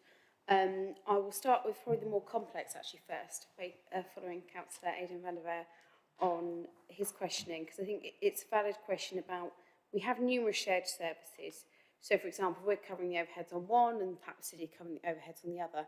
It may be useful to have a note with the budget papers that summarises contributions from shared services from others and what we're putting in as a standalone table, which I think might help to answer the questions that have been raised in a very clear manner, and for which then we could actually see the percentage costs, and we can have that from sort of revenue in day-to-day applications, overheads, whatever it needs to be in the breakdown.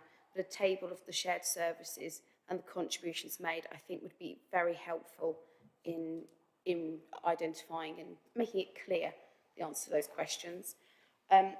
Because equally, I can see that on page 79 under building control, we have sort of expenditure going up considerably from 22, and it says it's due to a change in percentage contributions by partner organisations. So we're talking about multiple things going on in multiple shared services. So it might, I think that helps strengthen my argument for a separate table, Chair.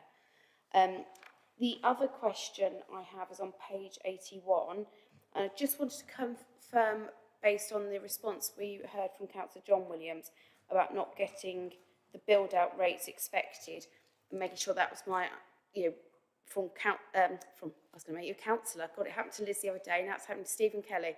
You're not, apologies for that, Stephen. But could you just clarify whether you said it was partly right, were you agreeing that the building rates aren't as we had predicted and are slower than we thought, or was it a separate part that was correct of what Councillor John Williams said? Because given that the local plan emerging relies on faster build-out rates, that would be a bit concerning, I think, Chair. Okay. Councillor John Williams to start. I'm sure you'll defer to others, but just give you a chance first. Yeah, thank you, Chair. I mean, I was responding to the point that's been made about a fall in receiving Section 106 receipts. I think what Stephen was talking about was the fact that we've got an income, we're showing an income from the Section 106 administration because of recharging developers for managing the Section 106, which we didn't do before.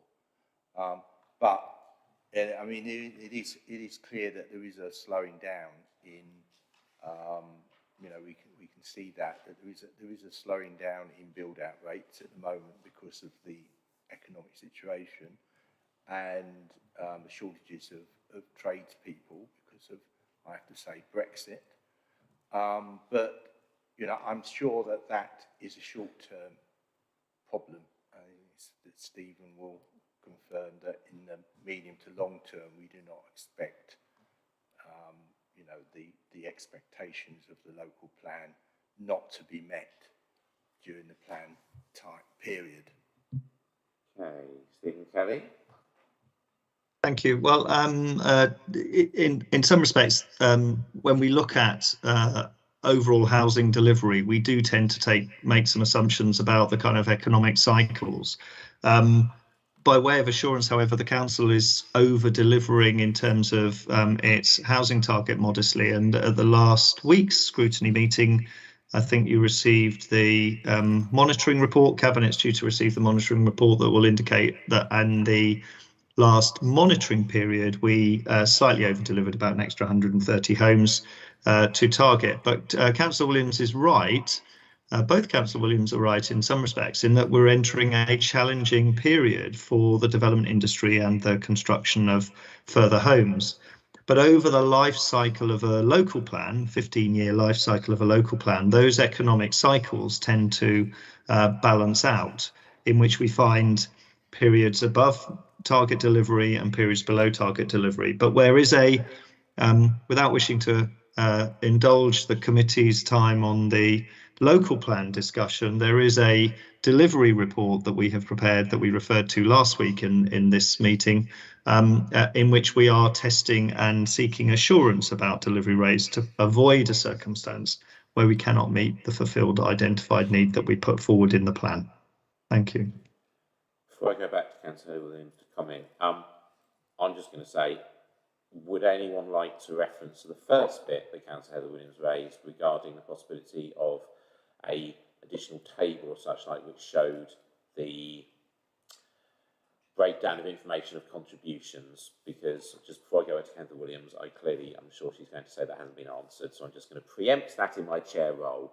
Councillor John Williams, in the first instance, could you just give me some thoughts in relation to the first part of what Councillor Heather Williams said? Yeah, I don't have a problem with including that. Okay, great, thank you very much. Councillor Heather Williams. Thank you, Chair. And I think the percentages and ratios is particularly important to make that table meaningful.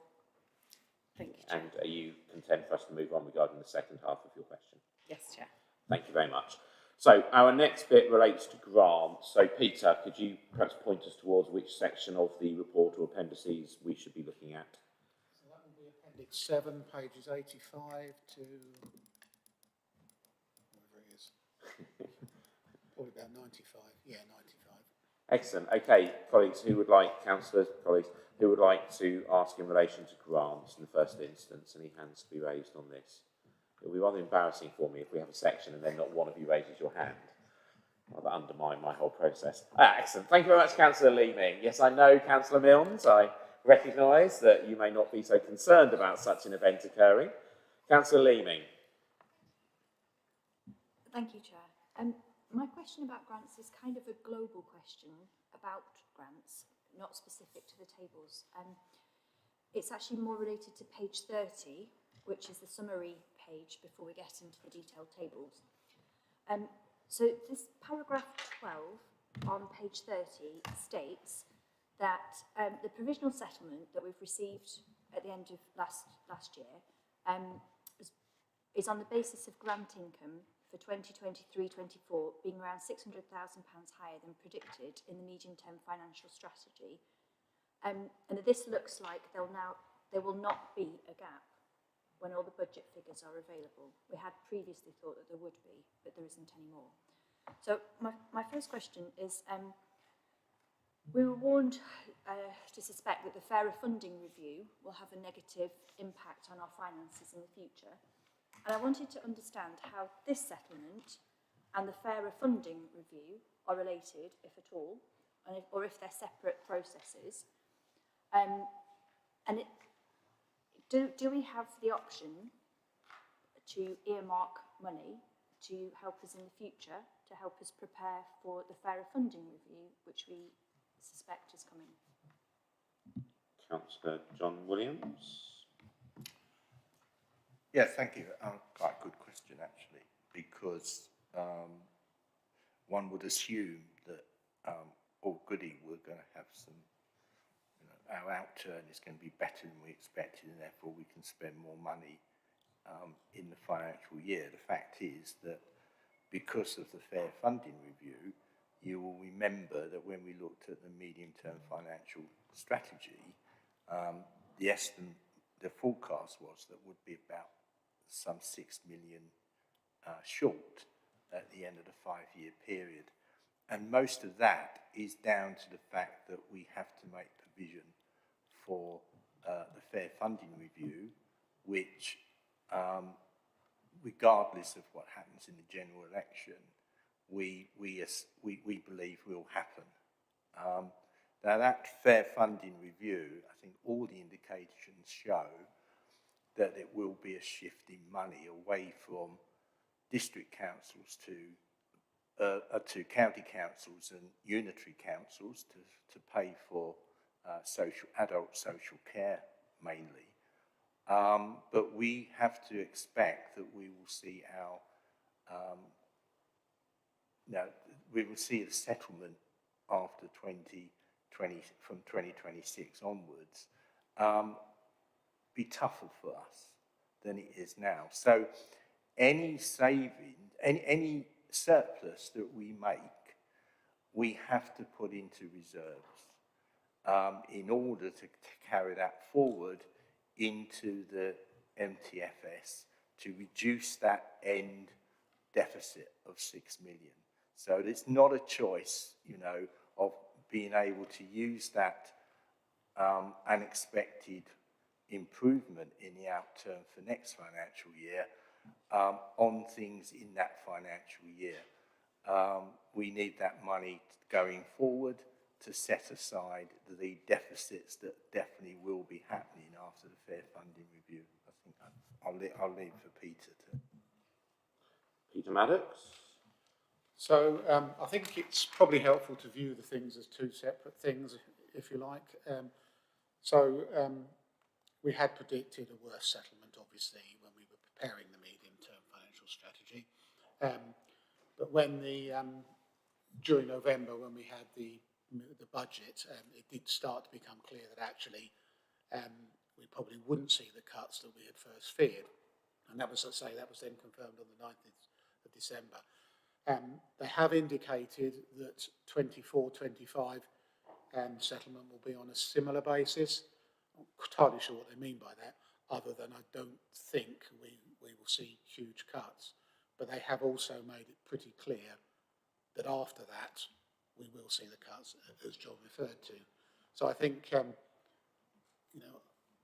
I think we view the first 2 years, or the next 2 years, as sort of reasonably stable funding. But as you rightly point out, we need to think about what's going to happen in 25-26. If we make surpluses on our general fund, that automatically gets put into our general fund reserve, so that money is automatically there. So in theory, we could use some of that money to offset in-year deficits. We can specifically earmark money for that as well. We have got an earmark reserve for losses on business rates, which we've had for a couple of years. So again, the intention with that was to use some of that if we saw significant losses in business rates. Having said all of that, as we saw at the audit committee earlier today, we have got significant earmark reserves. So I'm slightly nervous about putting even more into our earmark reserves, because one thing we do know is that central government are probably going to be starting to look at the level of reserves that councils hold. And there is a danger that potentially they might start looking to recoup some of those reserves that we hold, and we have got significant reserves. So there's a bit of a balancing act to be had. In principle, I agree, you want to try and prepare as best you can for 25-26, but I do believe we've got plenty of earmark reserves at the moment to manage that, certainly initially. It's so difficult to know what's going to happen. And as John said, I mean, we've potentially got a gap of 6.3 million. It could be better, it could be worse. So I think probably the thing to do is to set our budgets. We are expecting a surplus in 23-24 now, so that will automatically go into our general fund anyway and act as part of a buffer and contingency against future deficits. Councillor Leamy. Thank you. It's actually very reassuring to hear that officers and members are considering long-term financial strategy. Thank you both for your answers. And Councillor Rippeth. Yeah. My question leads on slightly from your answers from just now, with not wishing to have too much in the reserves, but just the right amount. And I'm just looking at page 87, and I note that the Arts and Culture grant is 0, having been not a huge amount in previously, but whether that could be altered, maybe not this year, but in the near future, as something which I think is an important part of the district as well. Okay, Councillor John Williams. Thank you. Well, the arts and culture line is a new line in effect, because arts and culture is funded through the community chest. But I think the feeling is that we ought to have an arts and culture policy, and that policy would have its own budget in due course. I think until we see that arts and culture policy, which I hope will develop over the in the new financial year, as I say, we do account for that in the existing grants scheme, but not specifically for arts and culture. So I think maybe in the coming year, we'll need to think about that. We need to develop a policy and then think how we will fund that policy. But at the moment, it's obviously too late for next financial year. Yeah, thank you. I was thinking ahead, but that seems like a good plan. Thank you. Okay, thank you. I don't have anything further in relation to grants of any hands raised, looking all around. So our next bit is quite a narrow thing, which relates to the greening of South Cambs Hall. Peter Maddox, what are we on, do you think, here? So I'm thinking that's probably also appendix 7. Okay.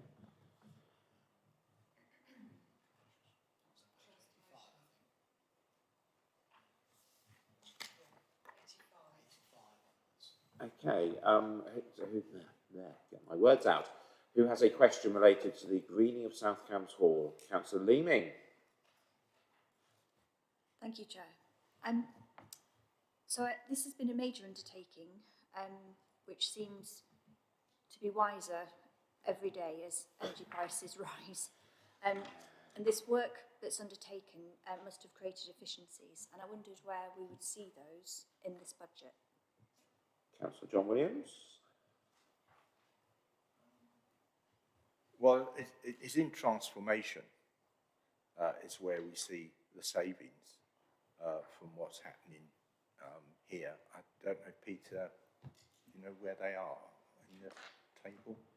Peter Maddox? Yeah, so the savings appear in the line facilities management. So the save, oh, sorry, yeah, 80, 90, 82, 92, 92. So within facilities management, there'll be some savings from electricity, etc. So that'll be coming through in the figures in there. I mean, the actual scheme itself falls within the capital programme, so the actual cost of doing the works doesn't fall within the revenue budget, but the savings obviously will be revenue savings. Councillor, before I come back to you, I have Councillor Mills wanting to add something, and then I'll come back to you. I think the only thing that I want to add to the responses so far is the benefit that we see from the increasing utility prices, which clearly gives us a significant earlier payback on the project than we originally anticipated.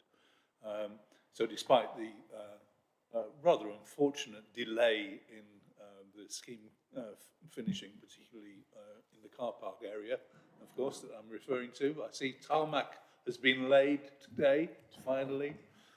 So we look forward to creating the benefits of the scheme very shortly. Councillor Leeming. Thank you. Obviously, there are green benefits and practical benefits, but I did just want to know where the financial benefits would be falling in as well. So it's very helpful to see that it's in that line. Thank you very much. Thank you. Does anyone else wish to ask anything in relation to that matter? No. So our next thing on our list is to do with ambient noise or noise pollution, whichever phrase we might want to use. I know they're not the same thing. I realise I've just made it sound like they're the same thing. Noise. Which section do we think this has a section, Peter? Yeah, so this will fall under climate, environment and waste.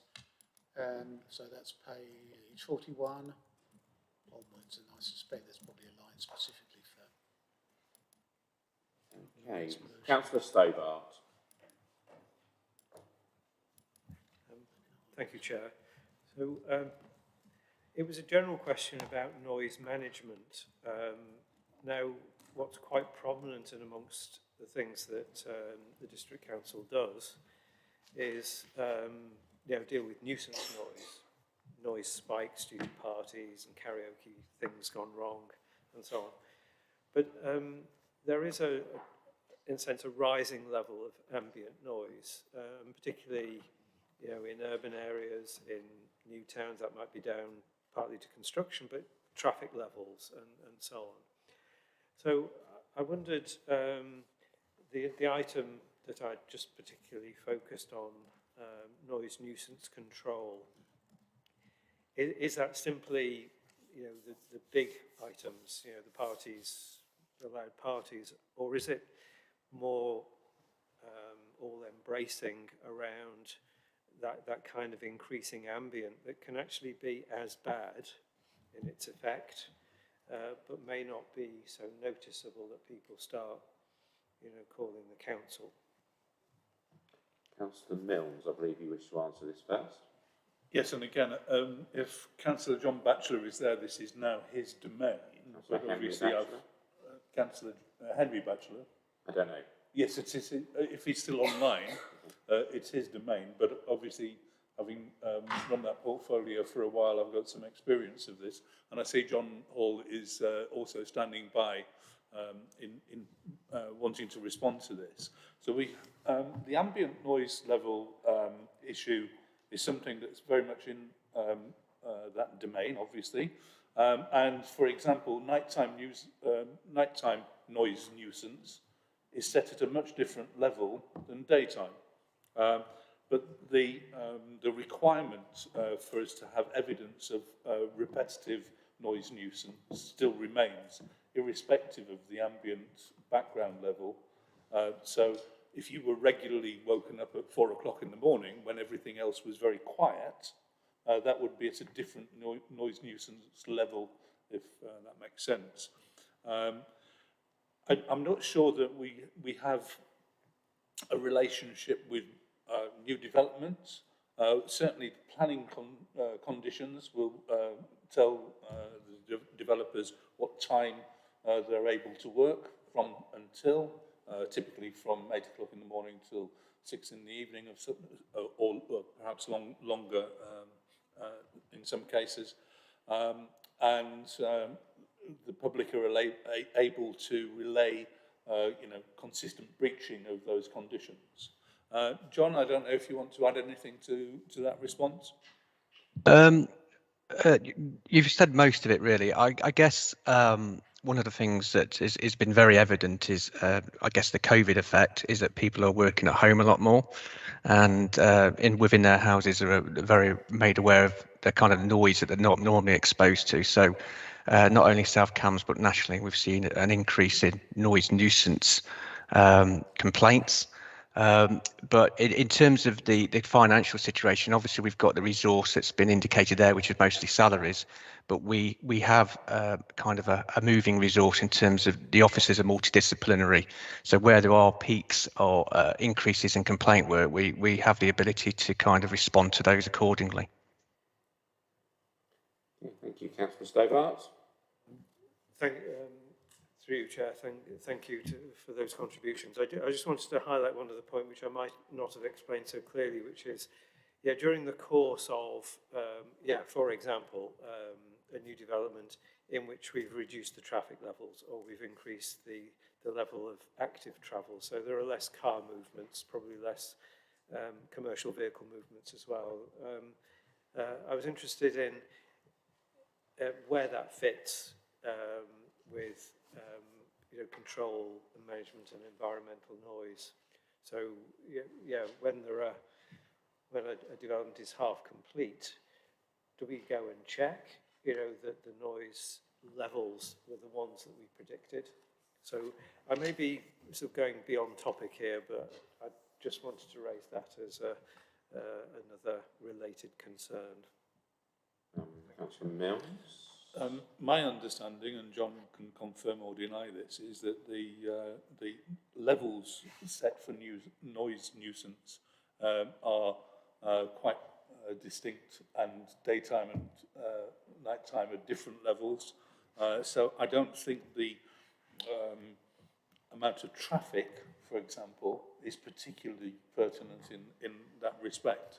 And normally, the process for being aware of a noise nuisance is by people who are impacted by that nuisance letting us know. And the process, for example, says we'll collate the evidence, let us know when this is occurring, and if we see a repeating pattern, then we'll intervene. Councillor Stobart. Chair, through you, thank you to the contributors. Thank you. I don't have anything else in relation to that. So next up, I have a very specific issue related to budget matters and changes to election rules with the introduction of voter ID. Any, Peter, Ware on this?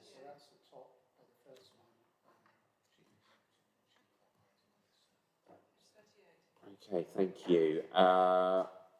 Who would like to raise their hand on this? I believe it is you again, Councillor Stobart, yes. Yeah. Chair, I think it's big in the news, so it did come up in our earlier discussions.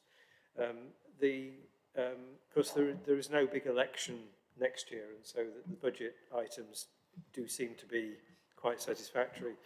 But I'm wondering if, from a risk management point of view, if this year's elections do misfire with voter ID, just what are the risks and what might be the issues budget-wise for South Cambs? Maybe we are actually looking to the next financial year, but I just wanted to reflect for a moment on what are the financial risks around what might go on, elsewhere in East Cambs or where there is an election this year.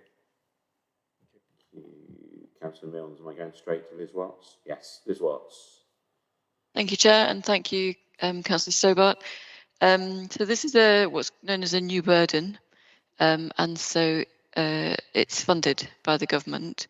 So in theory, the cost of having to provide ID for voters should be fully funded.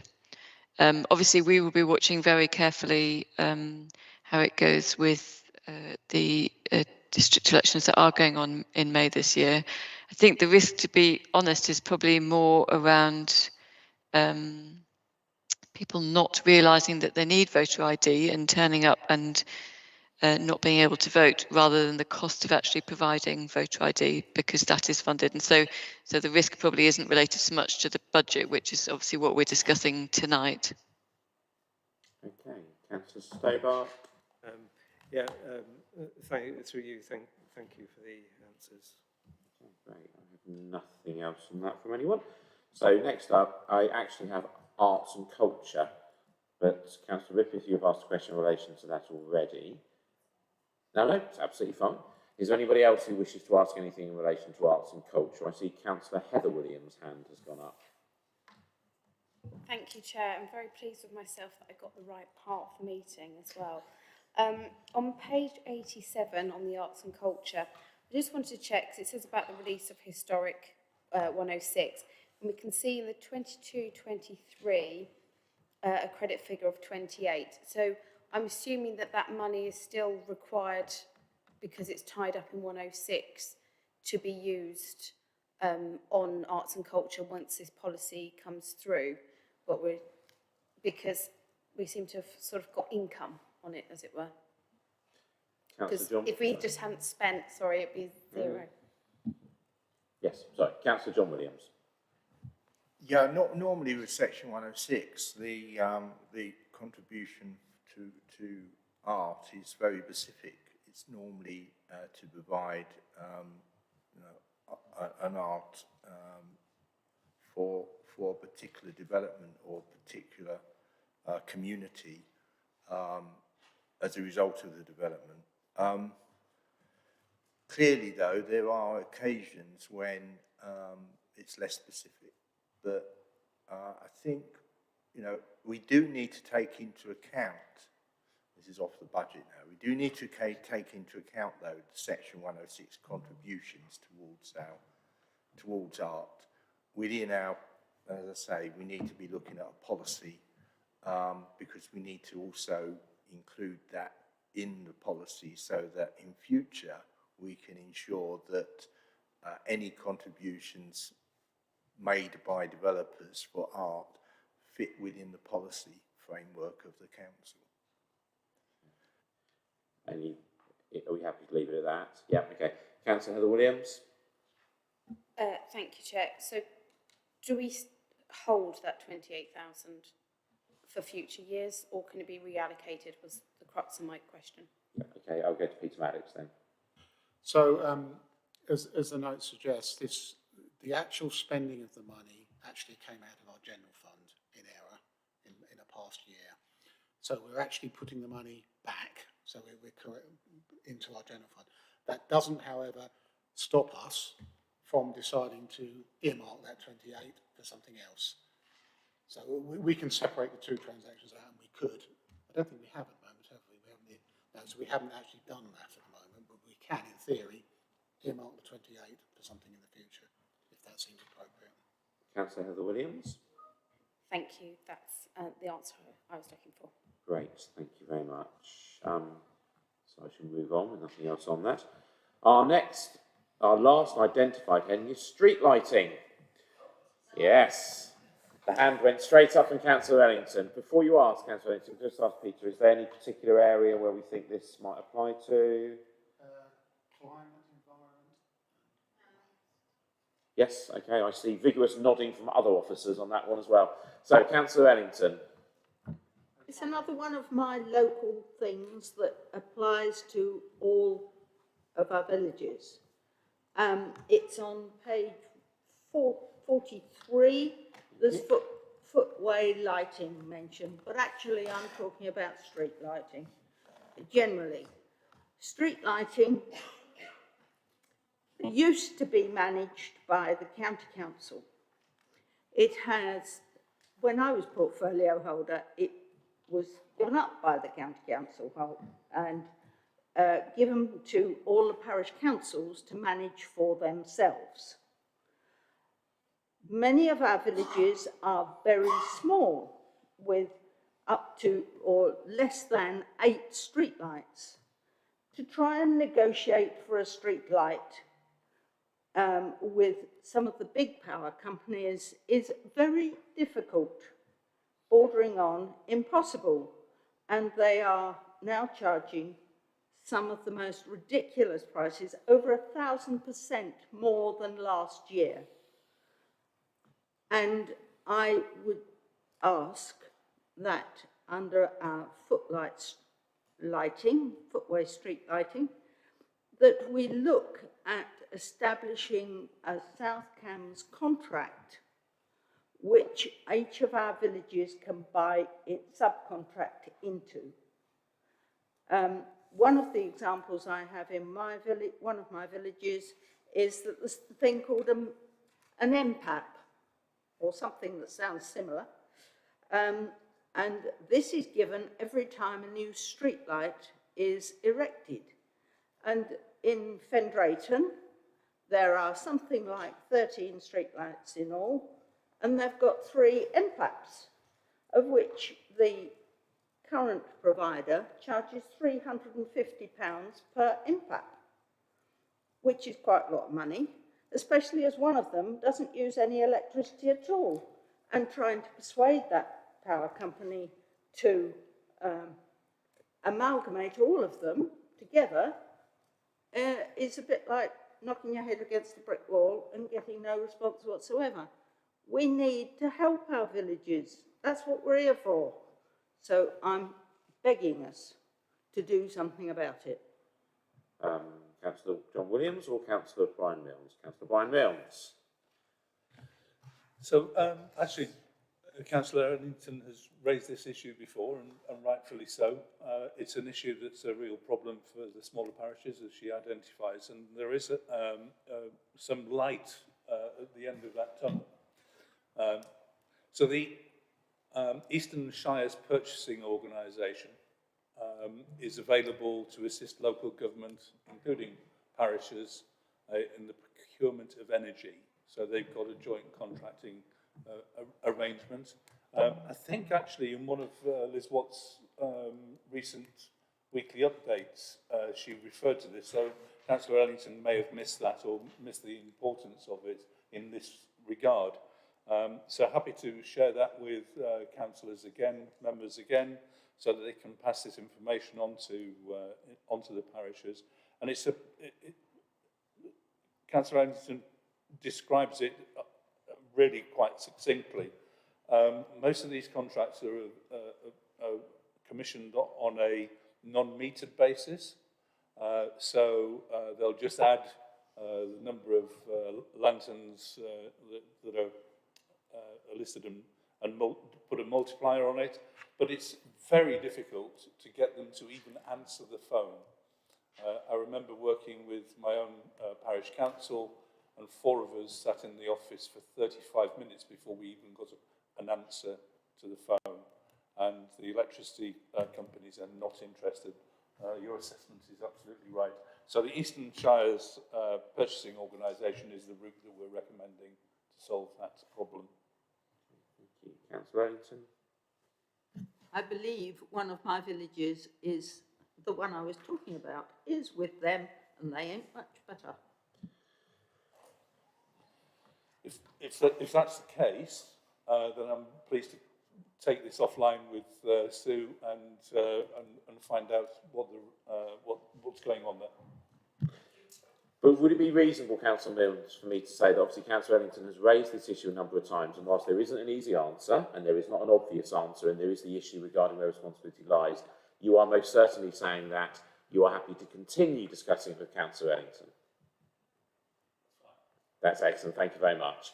I just note in my capacity of chair that this is something that Councillor Ellington has raised numerous times, and she's right to point out that this is something we should be trying to do, but equally it is entirely fair to point out it is incredibly difficult, but obviously the matter will continue to be processed. Excellent, thank you very much. So we are at the end of our list of bullet points, so now, oh no, Councillor Bradnam's hand is up, I do apologise. My hand up because I thought you were moving on to miscellaneous. I was, yes. Which I have 3. I note how everyone is ready for the next section each time. Councillor Cone, you set the tone on that earlier on, and now your colleagues are there. Okay, so we are going on to more miscellaneous section, anything people wish to cover. We start with Councillor Bradnam. Please raise your hand and catch Councillor Cone's eye should you wish to say anything else. Right, so I've got 3 questions, as long as I don't lose them. The first one relates to page 46, taxi licensing, and I'm just interested at the amount expected to be expended in 2023-24, which seems considerably more than we expended in 2022-23 in the previous year.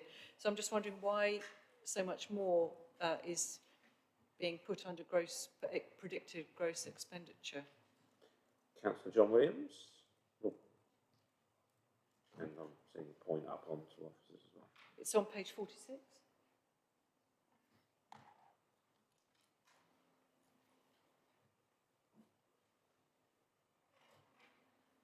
Yes, thank you, Chair. I mean, one of the things that we're finding is that taxi drivers are preferring to license with us rather than the city. There are lots of reasons for that. And you can see that here we are expecting, although an increase in expenditure, we're also expecting an increase in income, which pretty much matches that expenditure. And as I say, the increase in expenditure, I think, is due to an increase in activity, because we're seeing more drivers coming to us for their to license, particularly, obviously, private hire licenses. So, I think we've got an officer input as well, if you'd like to have that before you carry on. sorry, say again. There's an I think there's an officer ready John to input, Hall. Yeah, if you want sure. to take that before you come back. John Hall, are you adding to this? Yeah. Yeah, just following from Councillor Williams' comment, we have made a shift in the amount of full-time equivalents into that team. There's been an additional half a post that's been moved based on that increased activity. That half post came from another team within our service area, so there's no additional cost to the council as such. It's still within that kind of salary envelope. So there has been a shift in resource, and that's something we constantly review across all our services all the time to make sure that the resource is in the right place. And as you know, those additional costs should come in as a cost recovery as well. So that's a piece of work to make sure that any additional work done with taxes is cost recovered. So, Councillor Bradman? So, the reason I'm a little bit concerned about that is because in earlier years, we used to try and align our policy with that of the city, so we didn't cause an artificial shift from city licensing to South Cambs. And I'm just anxious that we shouldn't inadvertently create a situation which is unintentionally adverse to the city. Because actually what I'm concerned about is that we have the right number of licences in the district council, and conversely I hope we wouldn't inadvertently skew that away from the city accidentally. So I wonder, can I just sort of ask for a note to John Hall that we might just be careful about that, and do we know what it is about our policy? And I suspect it's our emissions criteria, which may be more favourable to drivers of the current vehicles than the city terms are. Is that right, John? Sorry. Yeah, sorry, John. Sorry. Sorry to cut across you. Sorry. I'm minded to suggest that the answer to this question is more of a licensing committee question than a scrutiny and overview question. You're entirely right to raise it, Councillor Bradman. I'm not in any way suggesting that, but just mindful of the time we take to get through what we do. What I was going to ask was, could we take that offline? Absolutely. Yeah. Absolutely, yes. Okay. So can I move you on to the next question then? The next one is about housing on page 67. Let me just find it. Yes. Well, it's under the housing heading, but it's homelessness, page 67. And, we have known for a long time that the risk of the cost associated with homelessness and finding temporary housing. And I just wanted to check with the officers, and indeed through the lead member for housing, whether this anticipated expenditure relates to temporary housing for people who are homeless in the district. I'm going to come to Councillor Milnes. it would be... yeah, I know it would be Councillor John Batchelor. I'm just going to check with Councillor Milnes first. I believe Councillor Batchelor, I think, has left. Yes, that's what I thought, yeah. So Peter Campbell's ready to answer that question. Excellent, thank you. Peter Campbell.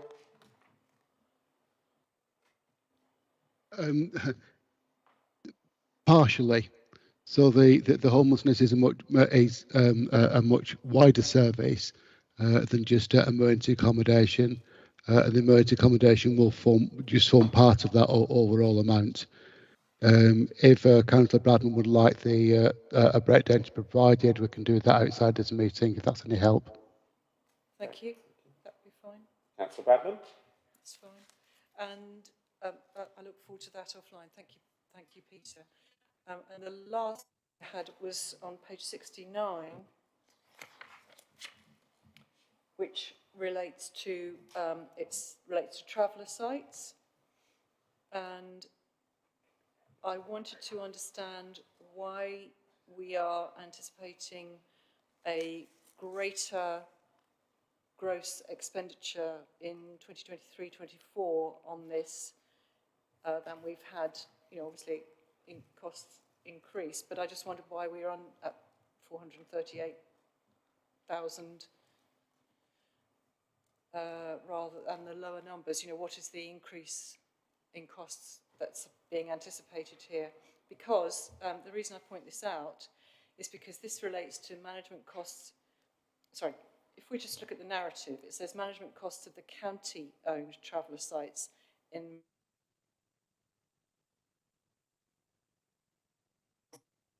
as maintenance. This refers to in Milton Parish. Yes, Peter Campbell. Yeah, I'm sorry, Councillor, that the sound cut off on the from here for quite a lot of your question. But I think the gist of it, that you want to know why the cost had increased. I don't have those details to hand, but I'm going to get those to you as soon as possible outside the meeting. Thank you. You got the gist correctly, Peter. You happy for us to move on, Councillor Bradman?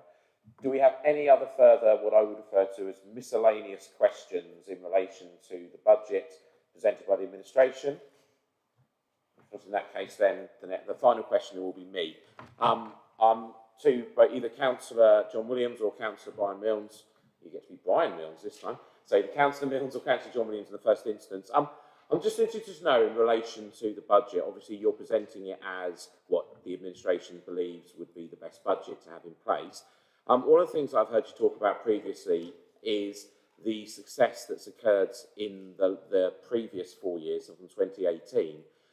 So I'm just wondering, Councillor John Williams, if you could give me any thoughts about the extent to which you think that work you have done as the Cabinet member since 2018 has allowed you to present this budget. And I'm thinking more sort of long term in terms of work there, because I've also heard you talk about what's coming in the next couple of years.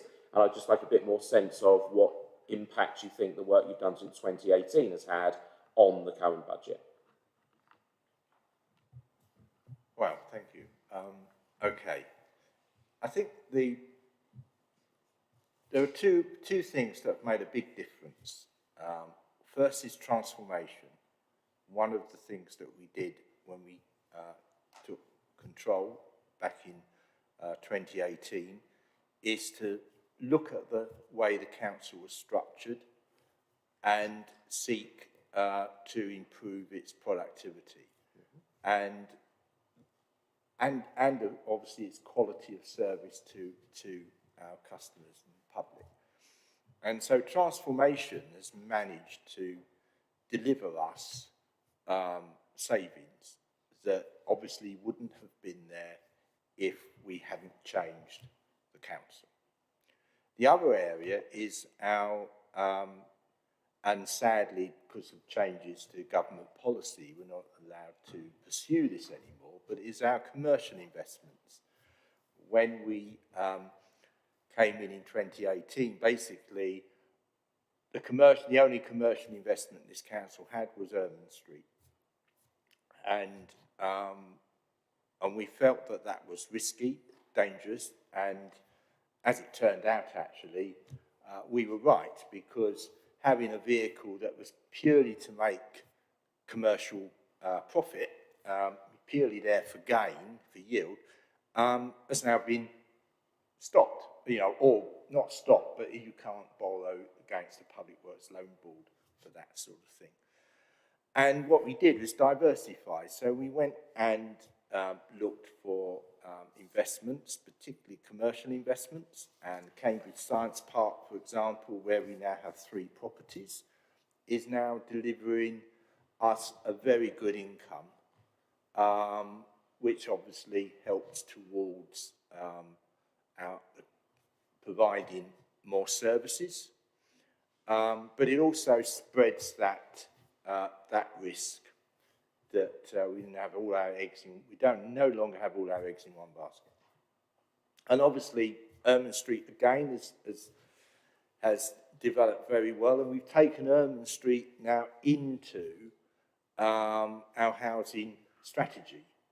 So whereas before it was simply there to make money, it's now seen as part of the council's housing policy, and it's helping us with our strategy to deliver affordable homes for everyone, every sort of type of housing for everyone.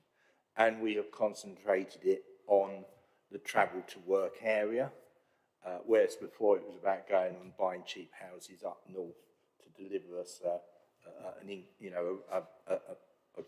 a good rate of return. So I think those 2 things have fundamentally changed the budget, have fundamentally changed our income and our expenditure, and have enabled us to do a lot more. And yes, the total turnover of the council, if you want to put it that way, is considerably higher than it was 5 years ago.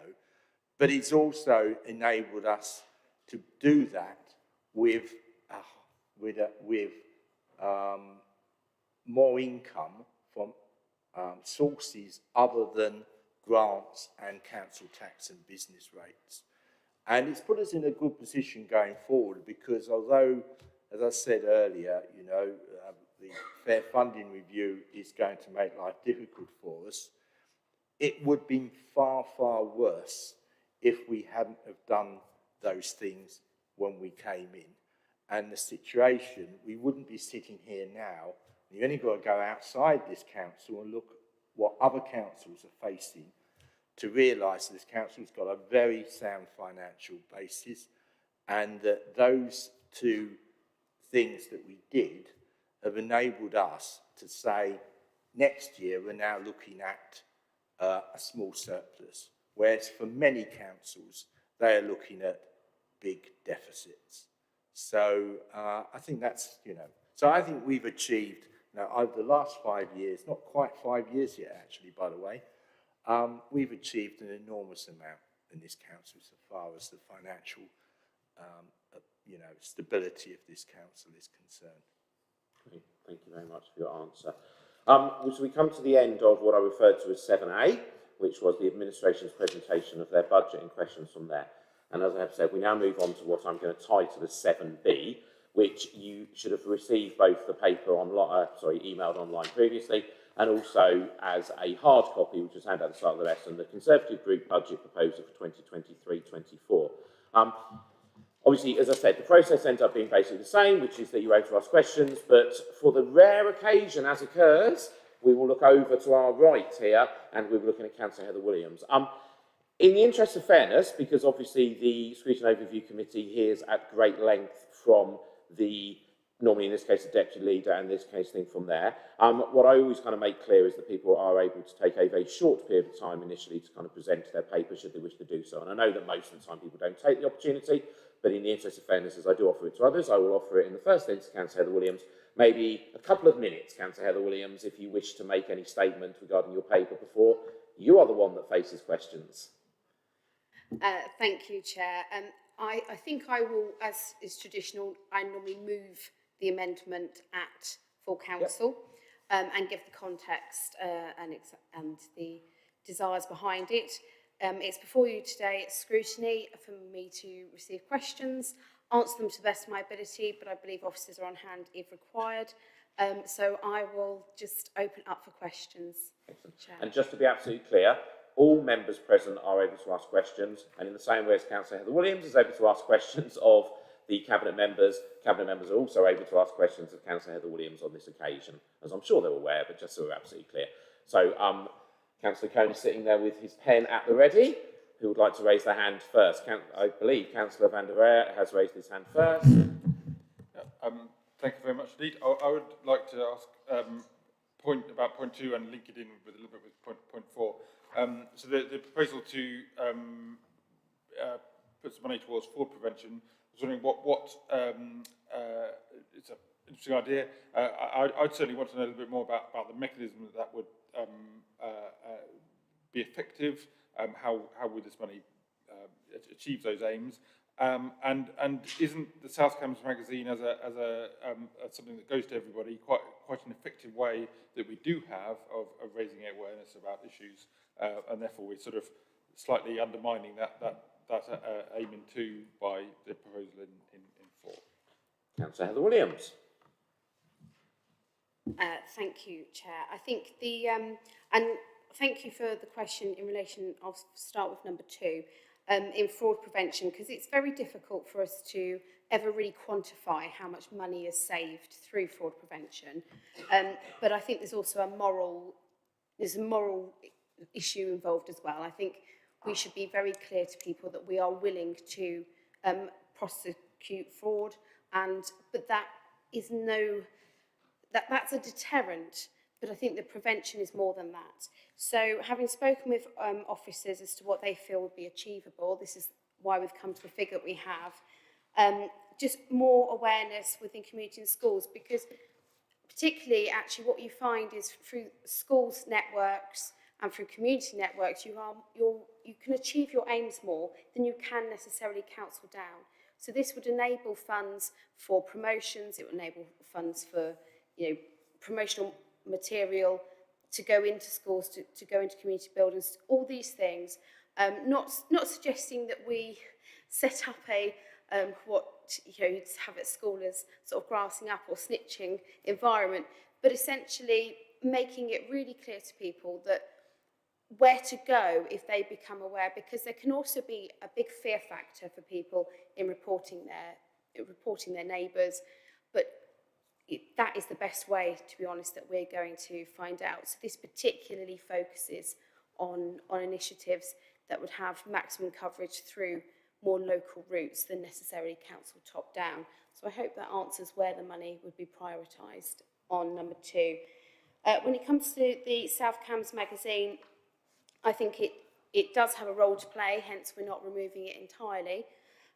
But as we go forward, and you see some councils don't have one at all.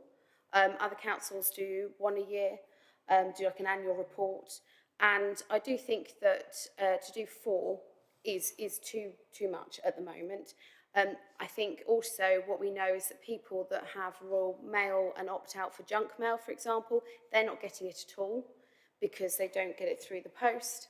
There are other ways of distributing things, and actually if we could lower the amount of magazines that we're doing and the huge amount of time and energy and effort that officers spend on producing the magazine, when we know that the online has more impact now, it has its place, the magazine, but I think we could actually alter and make sure that we are looking more into who gets it, who needs it, who wants it, rather than a lot of residents that inevitably don't look at it, it gets put in the bin. And also I would say, it's compatible with green to the core values of not using so much paper and what have you. So I think it's got an environmental benefit as well. So it has its place, but it is a cost to the council, and it is something that is not used as much as it once was. And therefore I do think 1 every 6 months is suitable for a modern caring council being green to the core. Thank you, Chair. Councillor van der Aer. Thank you very much. That's a very informative response. Thank you. Councillor Hobro. So my question was about item 1, freezing the council tax, and I suppose it's a concern and a question. And the concern is that at current rates of inflation, a freeze would actually be a substantial cut in real terms. And since council tax is progressive and our expenditure is sort of focused on perhaps more on members of our community on lower incomes, then if we were to put in a substantial cut in real terms, that might tend to exaggerate inequality in this area. So that's my concern, but the question really is to sort of balance that out.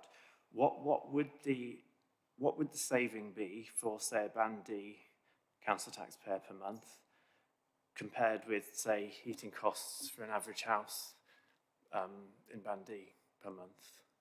So you know, what does the saving look like when compared with other costs such as heating costs?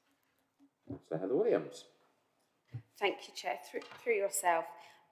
So in relation to the saving, I think what's proposed on a Band D is the £5 annual increase. But to put that in perspective, that is 17 packs of spaghetti from Tesco's. It really is, we are seeing people that are struggling for the first time at the moment. And forgive me, I don't know the heating costs for a Band D property, because I imagine that actually would be quite different, because Band D can go from anything from a 2-bed to a 4-bed. It all depends on where it is. So I think that would be very difficult to get a true comparable, but we know the average bills are going up. I think that's fair to agree and say. My take on this as well is that actually we have a very affluent area in many respects in assets, and therefore a lot of people in our district are above Band D, and they're not people that are on particularly high incomes. If you imagine, if you bought a property in the 1940s, you're now retired, and you didn't pay a lot for your property, but by natural values, even though it was some time ago, you're quite a high council tax band and on a pensionable age. So I think that I understand the issues around inequality, but I think at the moment, when we have fuel poverty as high because we're so reliant on oil, I don't think it's as clear cut as if you're on a lower council tax bracket, you're not going to be struggling. I think people are going to be struggling across the board on this. I would say as well that I do feel it is fitting with the motion that we passed recently. We passed a cost of living motion for council that did say, and if you bear with me I can load it, was that we would be mindful of the cost of living crisis in the setting of next year's council tax. So I would say that I am being compliant with that motion in promoting this here. I hope that goes some way to answering the question, Chair. Councillor Hobro. Yeah, I think it does. I mean, the figure you gave me was about £5 per year. Is that right? Yes, that's in the administration's proposed, what you've just been looking at.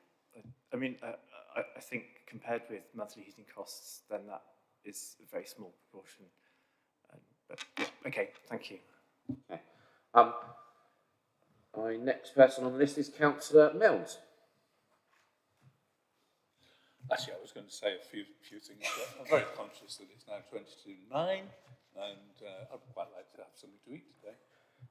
So I think with the Conservative group promising to bring this back to full council for full deliberation, perhaps that's the time that we could do that. Thank you. Okay. Councillor John Williams. Yes, I concur with that, although I would say for those people watching this,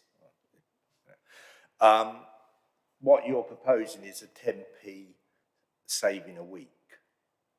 And I would like to ask, well, I'll ask it later, but if you don't put council tax up in next year, you've still got to find that saving the year after that, and the year after that, and the year after that. So what cuts are you going to make in future years to pay for not putting council tax up 10p a week?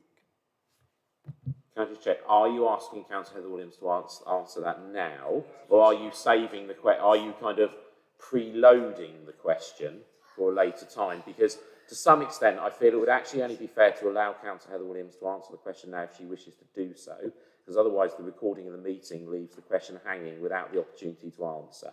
So, Councillor Heather Williams, if you would like to answer, please do so.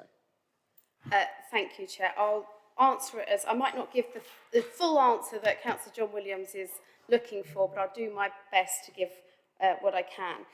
Of course, the 10p a week relates to if you're Band D. As I've previously explained, a lot of people aren't in Band D properties.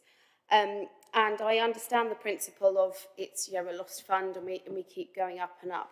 And yes, I'm not denying that there'll be difficult decisions to make, but there are areas of costs in the council that we could make going forward. We have not got the resources as an opposition to put an MTFS together in a five-year plan. If you want to give me officer resource, Councillor John Williams, I don't think they'd be very happy with you for it, but I'll happily take it and provide it. But I do think that we do have to bear in mind the cumulative impact of things like council tax. We can throw it away and say 10p a week, but as I've said, over that year, 17 packs, that's a pack of spaghetti every week for some families. And for those with higher council tax brackets, it will be more. And when you add that on with the rises at the county council, you add this on, you add on a potential new mayoral precept, it just gets to a point where actually people are watching every penny at the moment. And I think we should never lose sight of that or forget that. So I don't think I'm, you know, I can go on till 9 o'clock, but I think Councillor Brian Milnes' stomach may be rumbling by that point, Chair. I hope that at least has given some way to answering Councillor John Williams' question. Okay, and since I don't see anyone else, oh, Councillor James Hobrow. So I did have one other question. question. I've decided this is going to be the last one. I promise it will be quick. So it's about number 3, the planning enforcement or compliance officer. So do we know if the compliance department has been operating at its full existing staffing capacity in the current year? Because I was under the impression that it wasn't, that it might have been operating at reduced capacity due to recruitment and retention issues. So I think, I'm not sure what the answer is to this, but I think it's relevant to the proposal. So if anyone does know the answer, then I'd quite like to know. Yes, I'm seeing Councillor Heather Williams, and at this point we may also be getting an officer intervention. Councillor Heather Williams first. I'll try and go it alone first, Chair, and we'll see if I require help. So yes, there has been vacancies and agency support in the service. That doesn't mean that there isn't a need. What we're looking to do is sort of, you can see from the figures that could be a long-term secured extra resource. We've been told 4-day week, it's going to be easy to recruit. So I would hope that you could fill 2 spaces if what we've been promised, you know, comes to fruition. But sorry, Councillor Williams, do you mind if I just stop you for a moment? I'm going to say something that may not be completely popular with all my colleagues. Councillor Williams' item was placed at the end of the agenda. I note that a number of my colleagues are currently packing away at the end of the meeting. Can I ask you not to do so? Councillor Heather Williams is answering questions still at this point. I think it's only fair that we give her the same level of respect and focus as we have given to all of the answers given by Councillor Milnes and Councillor Williams. So I apologise for the fact that I am now developing a tone which is perhaps challenging the behaviour of other councillors, but I think it's only fair that Councillor Heather Williams gets to answer her questions with the same level of focus as everyone else. I apologise for interrupting you, Councillor Heather Williams. Please carry on. Thank you, Chair. So yes, I do hope that we would be able to fill that, even if potentially it would have to be filled with agency. I sit on planning committee, and there definitely, in my view, is a need for extra resources to deal with some of, not necessarily the number of volume of cases, but the complexity of certain issues that we have, issues that have been going on, many of them, one of them at least, from when I was still at school. So I'm not wanting to reveal my age, Chair, but it's longer than I might like. Okay, thank you very much. So I think we're at the end of that point. So what I'd just like to bring us back to is the thing we need to do as a Scrutiny and Overview Committee, which is tonight we have looked at the business action plan. We have looked at the draft budget as presented by the administration, and we have looked at the draft budget as presented as an alternative budget amendments at this stage presented scrutiny overview by the Conservative group. Our action in relation to this really is, as we have said before, as a Scrutiny Overview Committee, to note each of those reports on a separate basis. So we are noting the budget plan, we are noting the administration budget, and we are noting the Conservative amended budget as three separate things.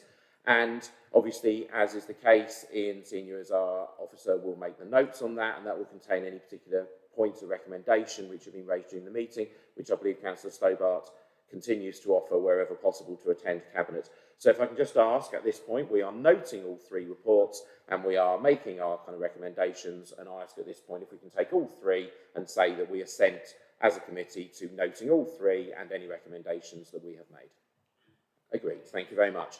The next point relates to our work programme, and as it says, the Chair and Vice Chair will be updating the work programme on 25th of January 2023. The investment strategy is scheduled for 28th of February. In the interest of brevity at this point, I will say that the work of the Young People Task and Finish group continues. Councillor Stobart, is there anything particularly quick that you wish to say in relation to that? Chair, thank you for the opportunity, but no, it's progressing well. We meet on Tuesday. Officers are doing their work very well, and we seem to be on track. Excellent. I think it's entirely appropriate for the report to be very short, as obviously we have said that it will be brought back to the committee at a future point, and if we report on it now, it kind of removes the point of reporting later on. Other matters are continuing to be worked on. As was agreed at a previous meeting, there will be a specific S106 briefing and question and answer session which will be arranged in the near future. If you have any further questions in relation to that, please submit them to myself or to Liz Watts. And then our final point is to note the date of the next meeting, which is Tuesday, the 28th of February 2023. So in very unscrutiny overview matter, we now have a month without a meeting. And if I, just as I always do, turn to Ian and say, Ian, is there anything else that I have failed to do this evening that I need to cover? Excellent, thank you very much. Although it may seem like I've been here for a long time, it was only 3.5 hours tonight, as opposed to last week's 4.5 hours. We should give ourselves a mild pat on the back for that. And thank you very much.